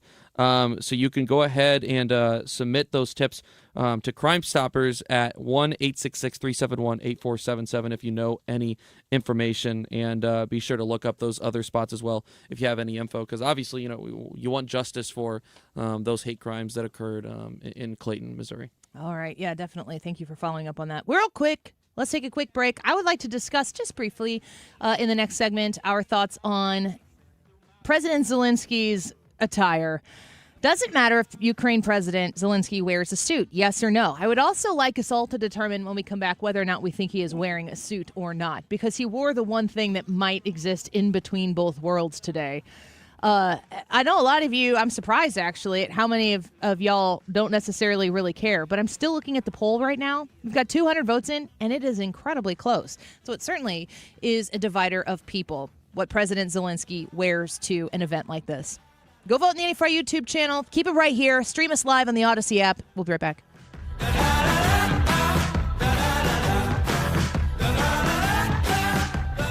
HomeshieldFoundationRepairs.com. You can learn about polyjacking, which is the system that is used by Matt Hayes and his amazing crew at Home Shield Foundation Repair to level out the uneven concrete at your home, at your place of business, maybe sidewalks or patios, pool decks. It becomes very problematic.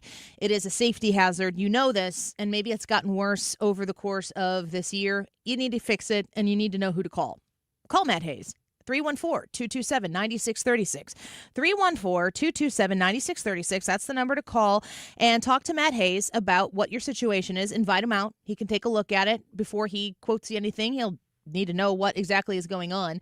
And then he'll use his polyjacking system, which puts polyurethane foam injected under the concrete, and it raises it up and levels it out. So you don't have to worry about it anymore as an eyesore, but more likely as a safety hazard. At home, at your business, both places, 314-227-9636. 314-227-9636. HomeshieldFoundationRepairs.com. We know there's a lot that can go on during one night of baseball. Long home runs, epic pitching performances, catches that defy space, time, and gravity. Climbing the wall! Did he catch it? He did! But what if you could get all of that summarized in a quick, concise, and at least we think, funny podcast that's under 10 minutes? Check out MLB.com's Morning Lineup. It runs Monday through Friday mornings on Spotify, Apple, or wherever you love listening most. Hey, it's Mark Reardon for Generator Supercenter of St. Louis. And you know, your home is your sanctuary. You need to take the first step to peace of mind with a free estimate on a Generac home standby generator from the #1 Generac generator dealer in the country, Generator Supercenter. We learned the hard way here in St. Louis during the tornado recently that power can be knocked out. But even outside of that, what if the power grid fails and it's 100 degrees here in St. Louis? You don't want to be that person. Get with Generator Supercenter of St. Louis today. Generator Supercenter of St. Louis.com. Tell them that we sent you along. Attention, small business owners. Do you need funding for your business? At lendseek.com, we provide revenue-based working capital programs from $20,000 to $1 million. So whether it's funding for inventory, equipment, expansion, payroll, or other needs, seek no more. All it takes is just one simple application to access over 100 funding products that are powered through our breakthrough AI-enabled lending platform to get you the best options in today's marketplace.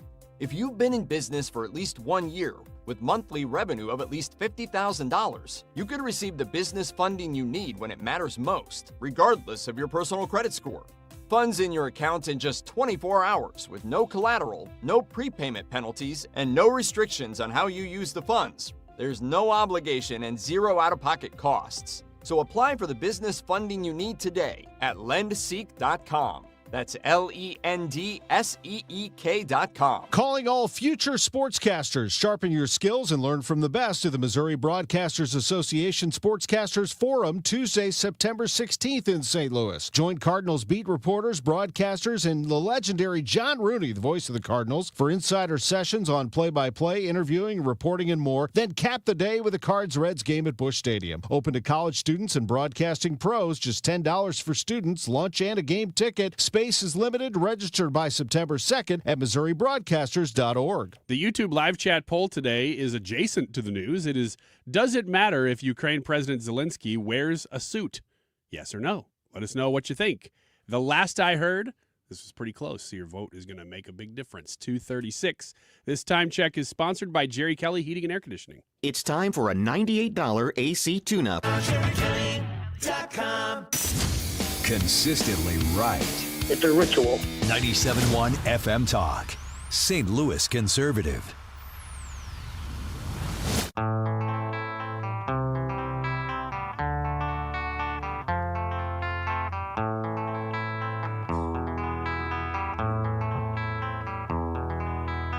is a Welcome back to the Annie Fry Show. Ryan just mentioned the poll, and if you have to pick yes or no on whether or not it matters what Zelenskyy wears when he shows up to the White House, do you think that it's an important detail? Yes or no? What are your thoughts, Ryan? I'm a no. I just don't really think it matters that much because last time when he was sitting there and that they had their fight, I was never thinking about what is this guy wearing. It became a story, but I did not care. I feel to that extent that it's something that someone said, and then you've got the mob going, wear a suit, and he's always wearing the same thing. And then it's like, is he wearing what he wears because that's what he wears? Or is he wearing what he wears in defiance to the mob? Now, I don't know what President Trump is. Is he commenting on the clothes that Zelenskyy? He might. Maybe. It's not out of the realm of possibility. If President Trump is like, okay, we're going to have you over, but wear a suit, will you? He could say that. He could totally say that. Or his people could say, put a suit on. He's a world leader. Put a suit on him. Show some respect. I don't think it matters. I think, and the reason why I asked this question today is because while I was watching the news all morning, the news is covering the news. This big peace deal that could potentially be upon us. And social media was covering Zelensky's clothes. And I was just like, oh, let's be a part of it. You know what? You can't beat him, join him. What drove me crazy about the last time is that people were piling on and getting emotional about something that I thought did not matter that much. Yeah. They overreacted to something that you might have a minor reaction to. You might be, I think it's probably better if you treat that office with some respect, sir. Or what? You might say the exact opposite. You might say, no, he's a combat president. He's in there in his green shirt. That's what he's representing, But I think people just blew it up so darn much. I wouldn't give any credit to the he's a combat president. He needs to wear the green suit because I think back to the president's green suit.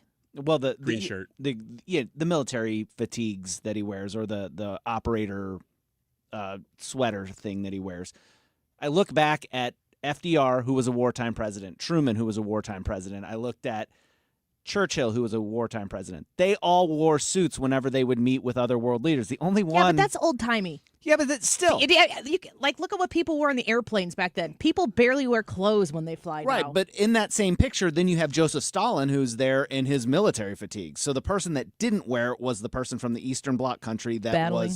was a Russian and a communist. I feel like everything you're saying... Are you calling Zelenskyy a communist? No. Okay. I feel like everything he's saying is an attack on me, the way I dress on airplanes in my halter top. In your halter top, yeah, I will attack you. It was the booty shorts that drew me into the point of not wanting to travel with you. Pink on the butt. I'm just saying. I don't think that he's a wartime president. He can do that. Gives him cover for that. But I don't think that it matters that much. You look back at that meeting, and what mattered was his arrogant attitude toward American aid in this situation. That's why Trump and J.D. Vance got upset. It wasn't what he was wearing. If I vote in this poll, I'm voting no. It doesn't matter what you wear.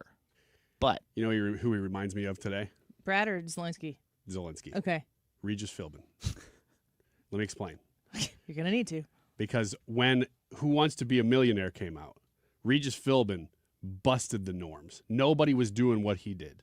He would come out, and he'd wear one color coat, but a lot of times he'd wear even the same color coat as shirt as tie. And it was revolutionary. Regis Philbin.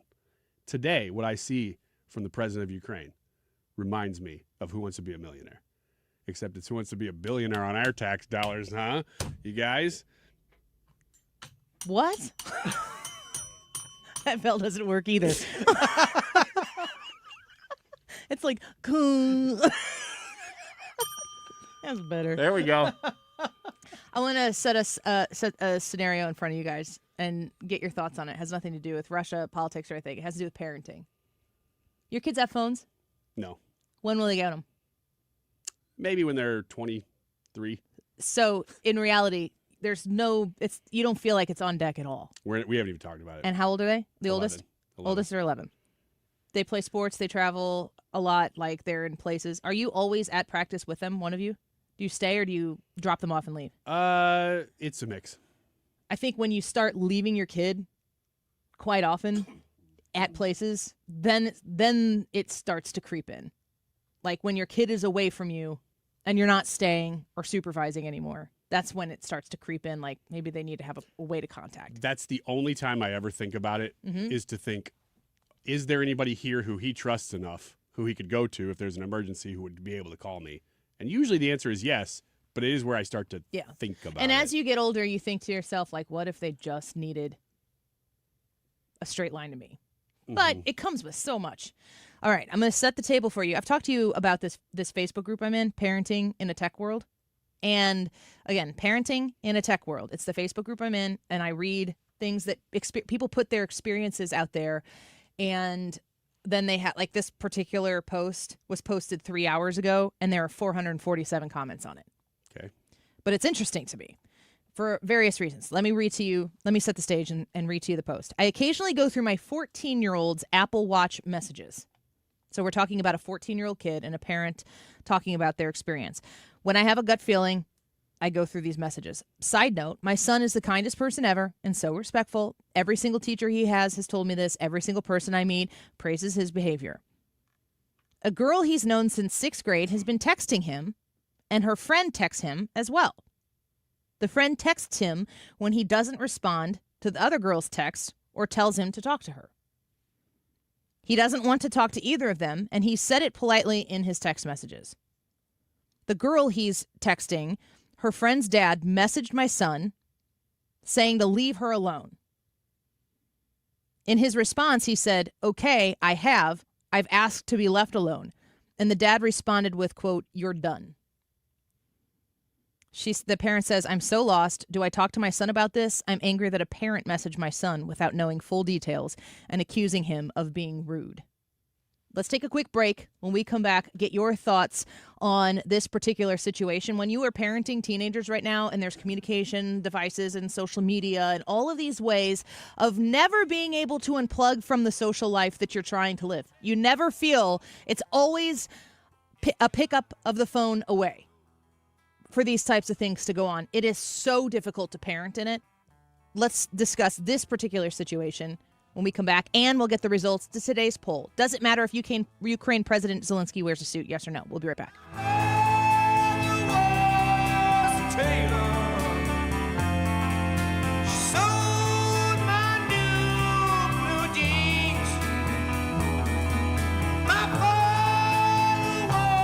So at the Diamond Shop, starting tomorrow, this is a big deal, thediamondshop.net, they're going to have 40% off all diamond studs. They have 30% off all in-stock jewelry as well.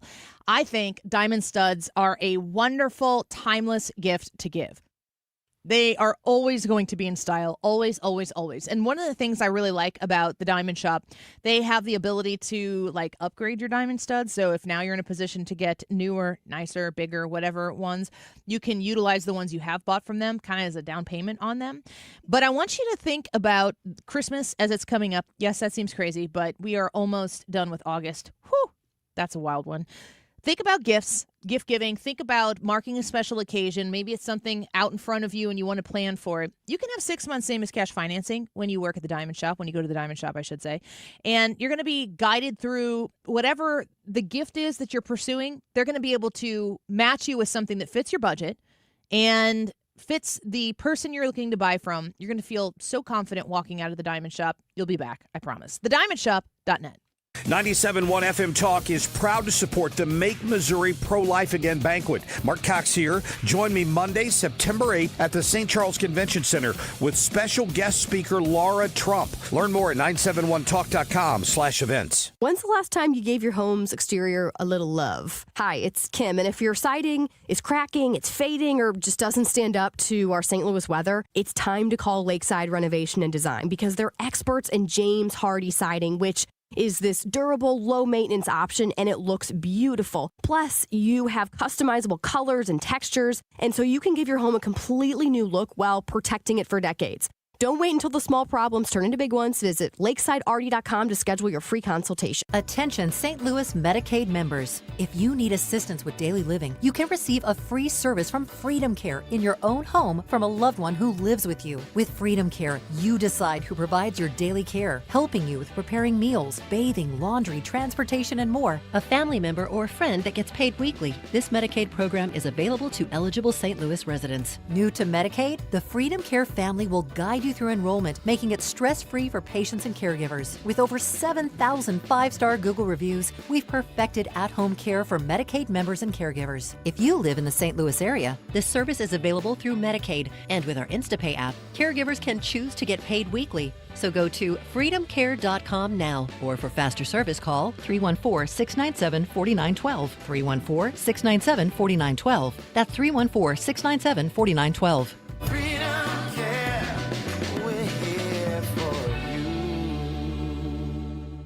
The number one fear of adults in retirement remains, will I outlive my money? The team at Ricken Financial want to help calm those fears with a complimentary income plan. This includes a deep dive into your retirement strategy to see what's working and where adjustments can be made. Call today for an initial no-cost income plan. 314-207-6211. That's 314-207-6211 or online at rickenfinancial.com. Investment advisory products and services made available through Impact Partnership Wealth, LLC, IPW, a registered investment advisor. You're listening to Leaf Filter Radio, and the guru of gutter protection himself, Chris Coonahan, is here to take your most pressing leaf-related questions. Hey, everybody, Chris here. I understand we have Ron on the line. Ron, where are you calling from? Uh-oh. Ron, are you calling from a ladder? Well, I was. I wanted to ask Chris what I need to do to get my gutters ready to have leaf filter installed. Oh, Ron, you don't have to do anything. A Leaf Filter Trusted Pro will come out and clean out your gutters, realign and seal your gutters, and install Leaf Filter, America's #1 gutter protection system. So I didn't need to get on this ladder? Ron, Leaf Filter Trusted Pros are in your neighborhood and ready to help. Just visit leaffilter.com/radio to schedule your free gutter inspection and get up to 30% off. Thank goodness. What was that site? That's leaffilter.com/radio for your free gutter inspection today. See representative for warranty details. Promotion is 20% off plus a 10% senior or military discount. One discount per household. Smart talk, strong values. This is the Annie Fry Show on 97.1 FM Talk.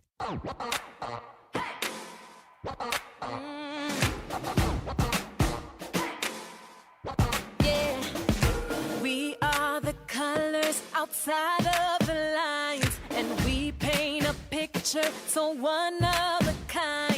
Attention, we call attention. Welcome back to the Annie Fry Show. Thanks for being with us. A reminder, you can stream 97.1 FM Talk on the Odyssey app anywhere, anytime, all the time. The app is AUDACY. If you ever have a difficulty picking up the signal for whatever particular reason, just download the Odyssey app, find 97.1 FM Talk on there, and stream in crystal clear connection. You can follow the Annie Fry Show there.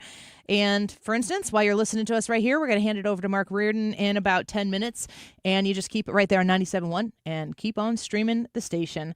I set up the situation here before we went to the last break, but for people who are just joining us right now, there is a Facebook group called Parenting in a Tech World, and a parent anonymously posted a situation where their 14-year-old has a couple of girls that they've known for a long time texting him, and he doesn't want to talk to them, and he's told them as much. And she said she checks her 14-year-old's text messages. Just she has a hunch. She's got a gut feeling like it's time to do this. She dips in and she checks them. In the post, the parent says he doesn't want to talk to either of them, and he said it politely in his text messages. With one of these girls that were texting him, her friend's dad messaged her son saying to leave her alone. In his response, he said, "Okay, I've asked to be left alone." And the dad responded, "You're done." The parent wants to know if they should talk to the kid about it because they just discovered it by looking at the messages. And the parent is also angry at another parent for messaging their son without really knowing the full details and actually accusing him of being rude. Okay. What are you doing if that's your son? Well, first, we need to establish whether or not the son knows that I'm looking at the texts. He's got to know that I have access, and it shouldn't be a surprise. Well, I would in my house, I check my kids' text messages while they sit next to me. Yeah. Anytime, not all the time. Just periodically enough so that they understand that they're always up for interpretation. And I will have my kids, there was a while where they'd be like, Mom, this happened. And I go, I'm not policing what other people say. I'm policing your safety and making sure that you know how to handle yourself.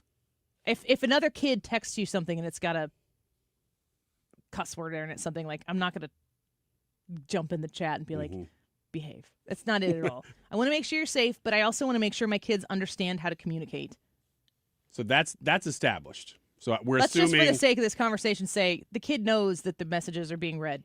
Well, then I think it's fine to talk with the kid about it and see, hey, what in the world is this? Is this common? Have you had parents talking to you? And I don't know how, did the text say this is so-and-so's dad? Is that how they knew? Yeah, it says that they knew. The dad messaged the son saying to leave her alone. So at that point, you talk to the kid, see what's going through his head, if he thought it was a big deal or not, if it was a little weird.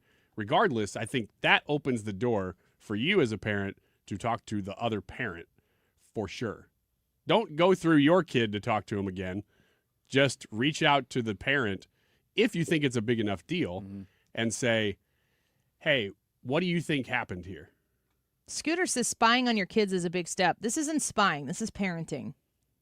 But it also, I mean, was your initial question like, what if you're saying you want to know if the kid knows that you have those messages, how will you approach that?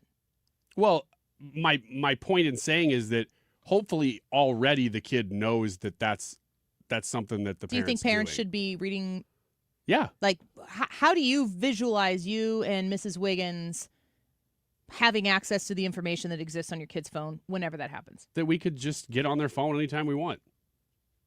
You do it sitting next to them, that's fine. I don't know if we'd do that or not. That might It's not only, but I mean, if we're sitting next to each other and they're on their phone, I might be like, hey, let me see that. Mm-hmm. And I just mostly will go through. They can delete things that I wouldn't see. Mm-hmm. I always know that there's stuff out there that, or there are a lot of ways that they could be trying to be deceptive with the way they use it. I'm aware of that. I don't think that they are, but if I'd have to be objective enough in a situation where something comes up, if everything that I do have access to doesn't shake out. I think the huge problem that I have with this is that there are other parents texting 14-year-old kids. That's never appropriate. And it sounds like in that situation that the other dad was told something that is probably not true about this relationship with this other kid. And I would want to find out, hey, you texting with my son through your daughter, so let's talk about that. What do you think is going on here? And what did you think you were stopping? That's what I would ask. Yeah, I don't really think it's ever appropriate for an adult to be chatting with a kid through these methods in a way that has to do with relationships. Now, I've had to kind of soften my head towards like in high school, for instance, my son in high school, they'll have I have GroupMe, I have TeamSnap, I have Game Changer, I have them all, I have Carrier Pigeons. There are all these different things for all of these different sports and ways that they communicate. But in the high school level, for my son who plays basketball, who plays baseball, they have like a parent and like an everybody TeamSnap, and then there is a coach and players TeamSnap that is separate. And at first, I'm like, why does there need to be a separate conversation? And the truth is, in my opinion, as long as you trust the coach that you're turning your kids over to, those kids do need to be accountable at that age to bring the right jersey to the game or to show up to practice with whatever it is that the coach is saying, you need to be here at practice and bring your whatever it is. I don't know. So the idea of adults and kids communicating without parental supervision, I'm getting to the place where I understand, okay, I have to start to let go. But in a personal situation, that seems crazy to me. Yeah, it is. It's over the line. I'm thinking to myself that my communication to the dad is not about what my kid is doing with your kid. It's about what you're doing with my kid. And you're going to want to knock that off. And if you want to have a discussion about what they're doing, first you need to tell me you're never going to do that again so that I can ensure that the next conversation we have is going to be a productive one. Ethan, in the house. What are we doing? Are we breaking? The results of the poll. That time? Yep. Alrighty, today's YouTube live chat poll. Does it matter if Ukraine President Zelenskyy wears a suit? 200. Do you think so, Ethan? I'm very torn. Part of me's like, I feel like you should, and then part of me's like, I wear joggers and a sweatshirt every single day to work. So yeah, you're not embattled I'll say with yes Russia. because I'm not the president of a country. 55% say yes, 45% say no. 55% say yes. That's crazy. Barely a majority. Keep it here, Mark Reed. Next. Like I said before, tariffs have absolutely zero effect on our equipment pricing. No manufacturer raised their prices. What has affected the pricing is the previous 4 years of these ridiculous mandates. I mean, I say ridiculous, it's shameful. But that being said, if you're told that you need a new system, or your air conditioner is bad, or you're looking to replace your system, if you want a common sense approach which works for you, your family, and your budget. When I say your budget, it never is what you want it to be on this equipment, but common sense approach, 15, 20 minutes of your time, and explain to you your options. No Kool-Aid being handed out. I'm Bart Inman. That's Bart with a B, Inman with an I. The easiest way to get a hold of me with the easiest number, Missouri and Illinois, there's only one, 314-293-2600. Remember, 0% financing is available for most up to 60 months. Fantastic deal. God bless. Stewart's American Mortgage, the Bagel Loan. Simple phone call, text message, 314-324-4440. That's 314-324-4440. Stewie wants to make it as simple as possible on you, and he certainly does with the Bagel Loan, which is the way you're going to go get that new mortgage or the refinance. And then when it comes time to close everything up so that you can go on your merry way, no dollars in closing costs. Stewie is trustworthy. He is at the forefront of everything that's happening with the market. He's going to be able to know the difference between, maybe not right now, but we can, if you know that you're going to get a mortgage when it comes time to lock in rates, he's the guy. He's a guy I trust, and I hope that you'll give him the chance to earn your business as well. He can close in less than 2 weeks on a new mortgage. And when you work with Stewie, you're working directly with Stewie at Stewart's American Mortgage. He's the only guy with the Bagel Loan, 314-324-4440. That's 314-324-4440. Google the Bagel Loan for more information. NMLS number 226715. Is your home, business, or church looking tired, chalky, or in need of curb appeal? Go Rhino. Tired of painting year after year? Go Rhino. Our unique 3M ceramic technology is perfect for brick, stucco, aluminum, steel, color lock masonite, and more. It's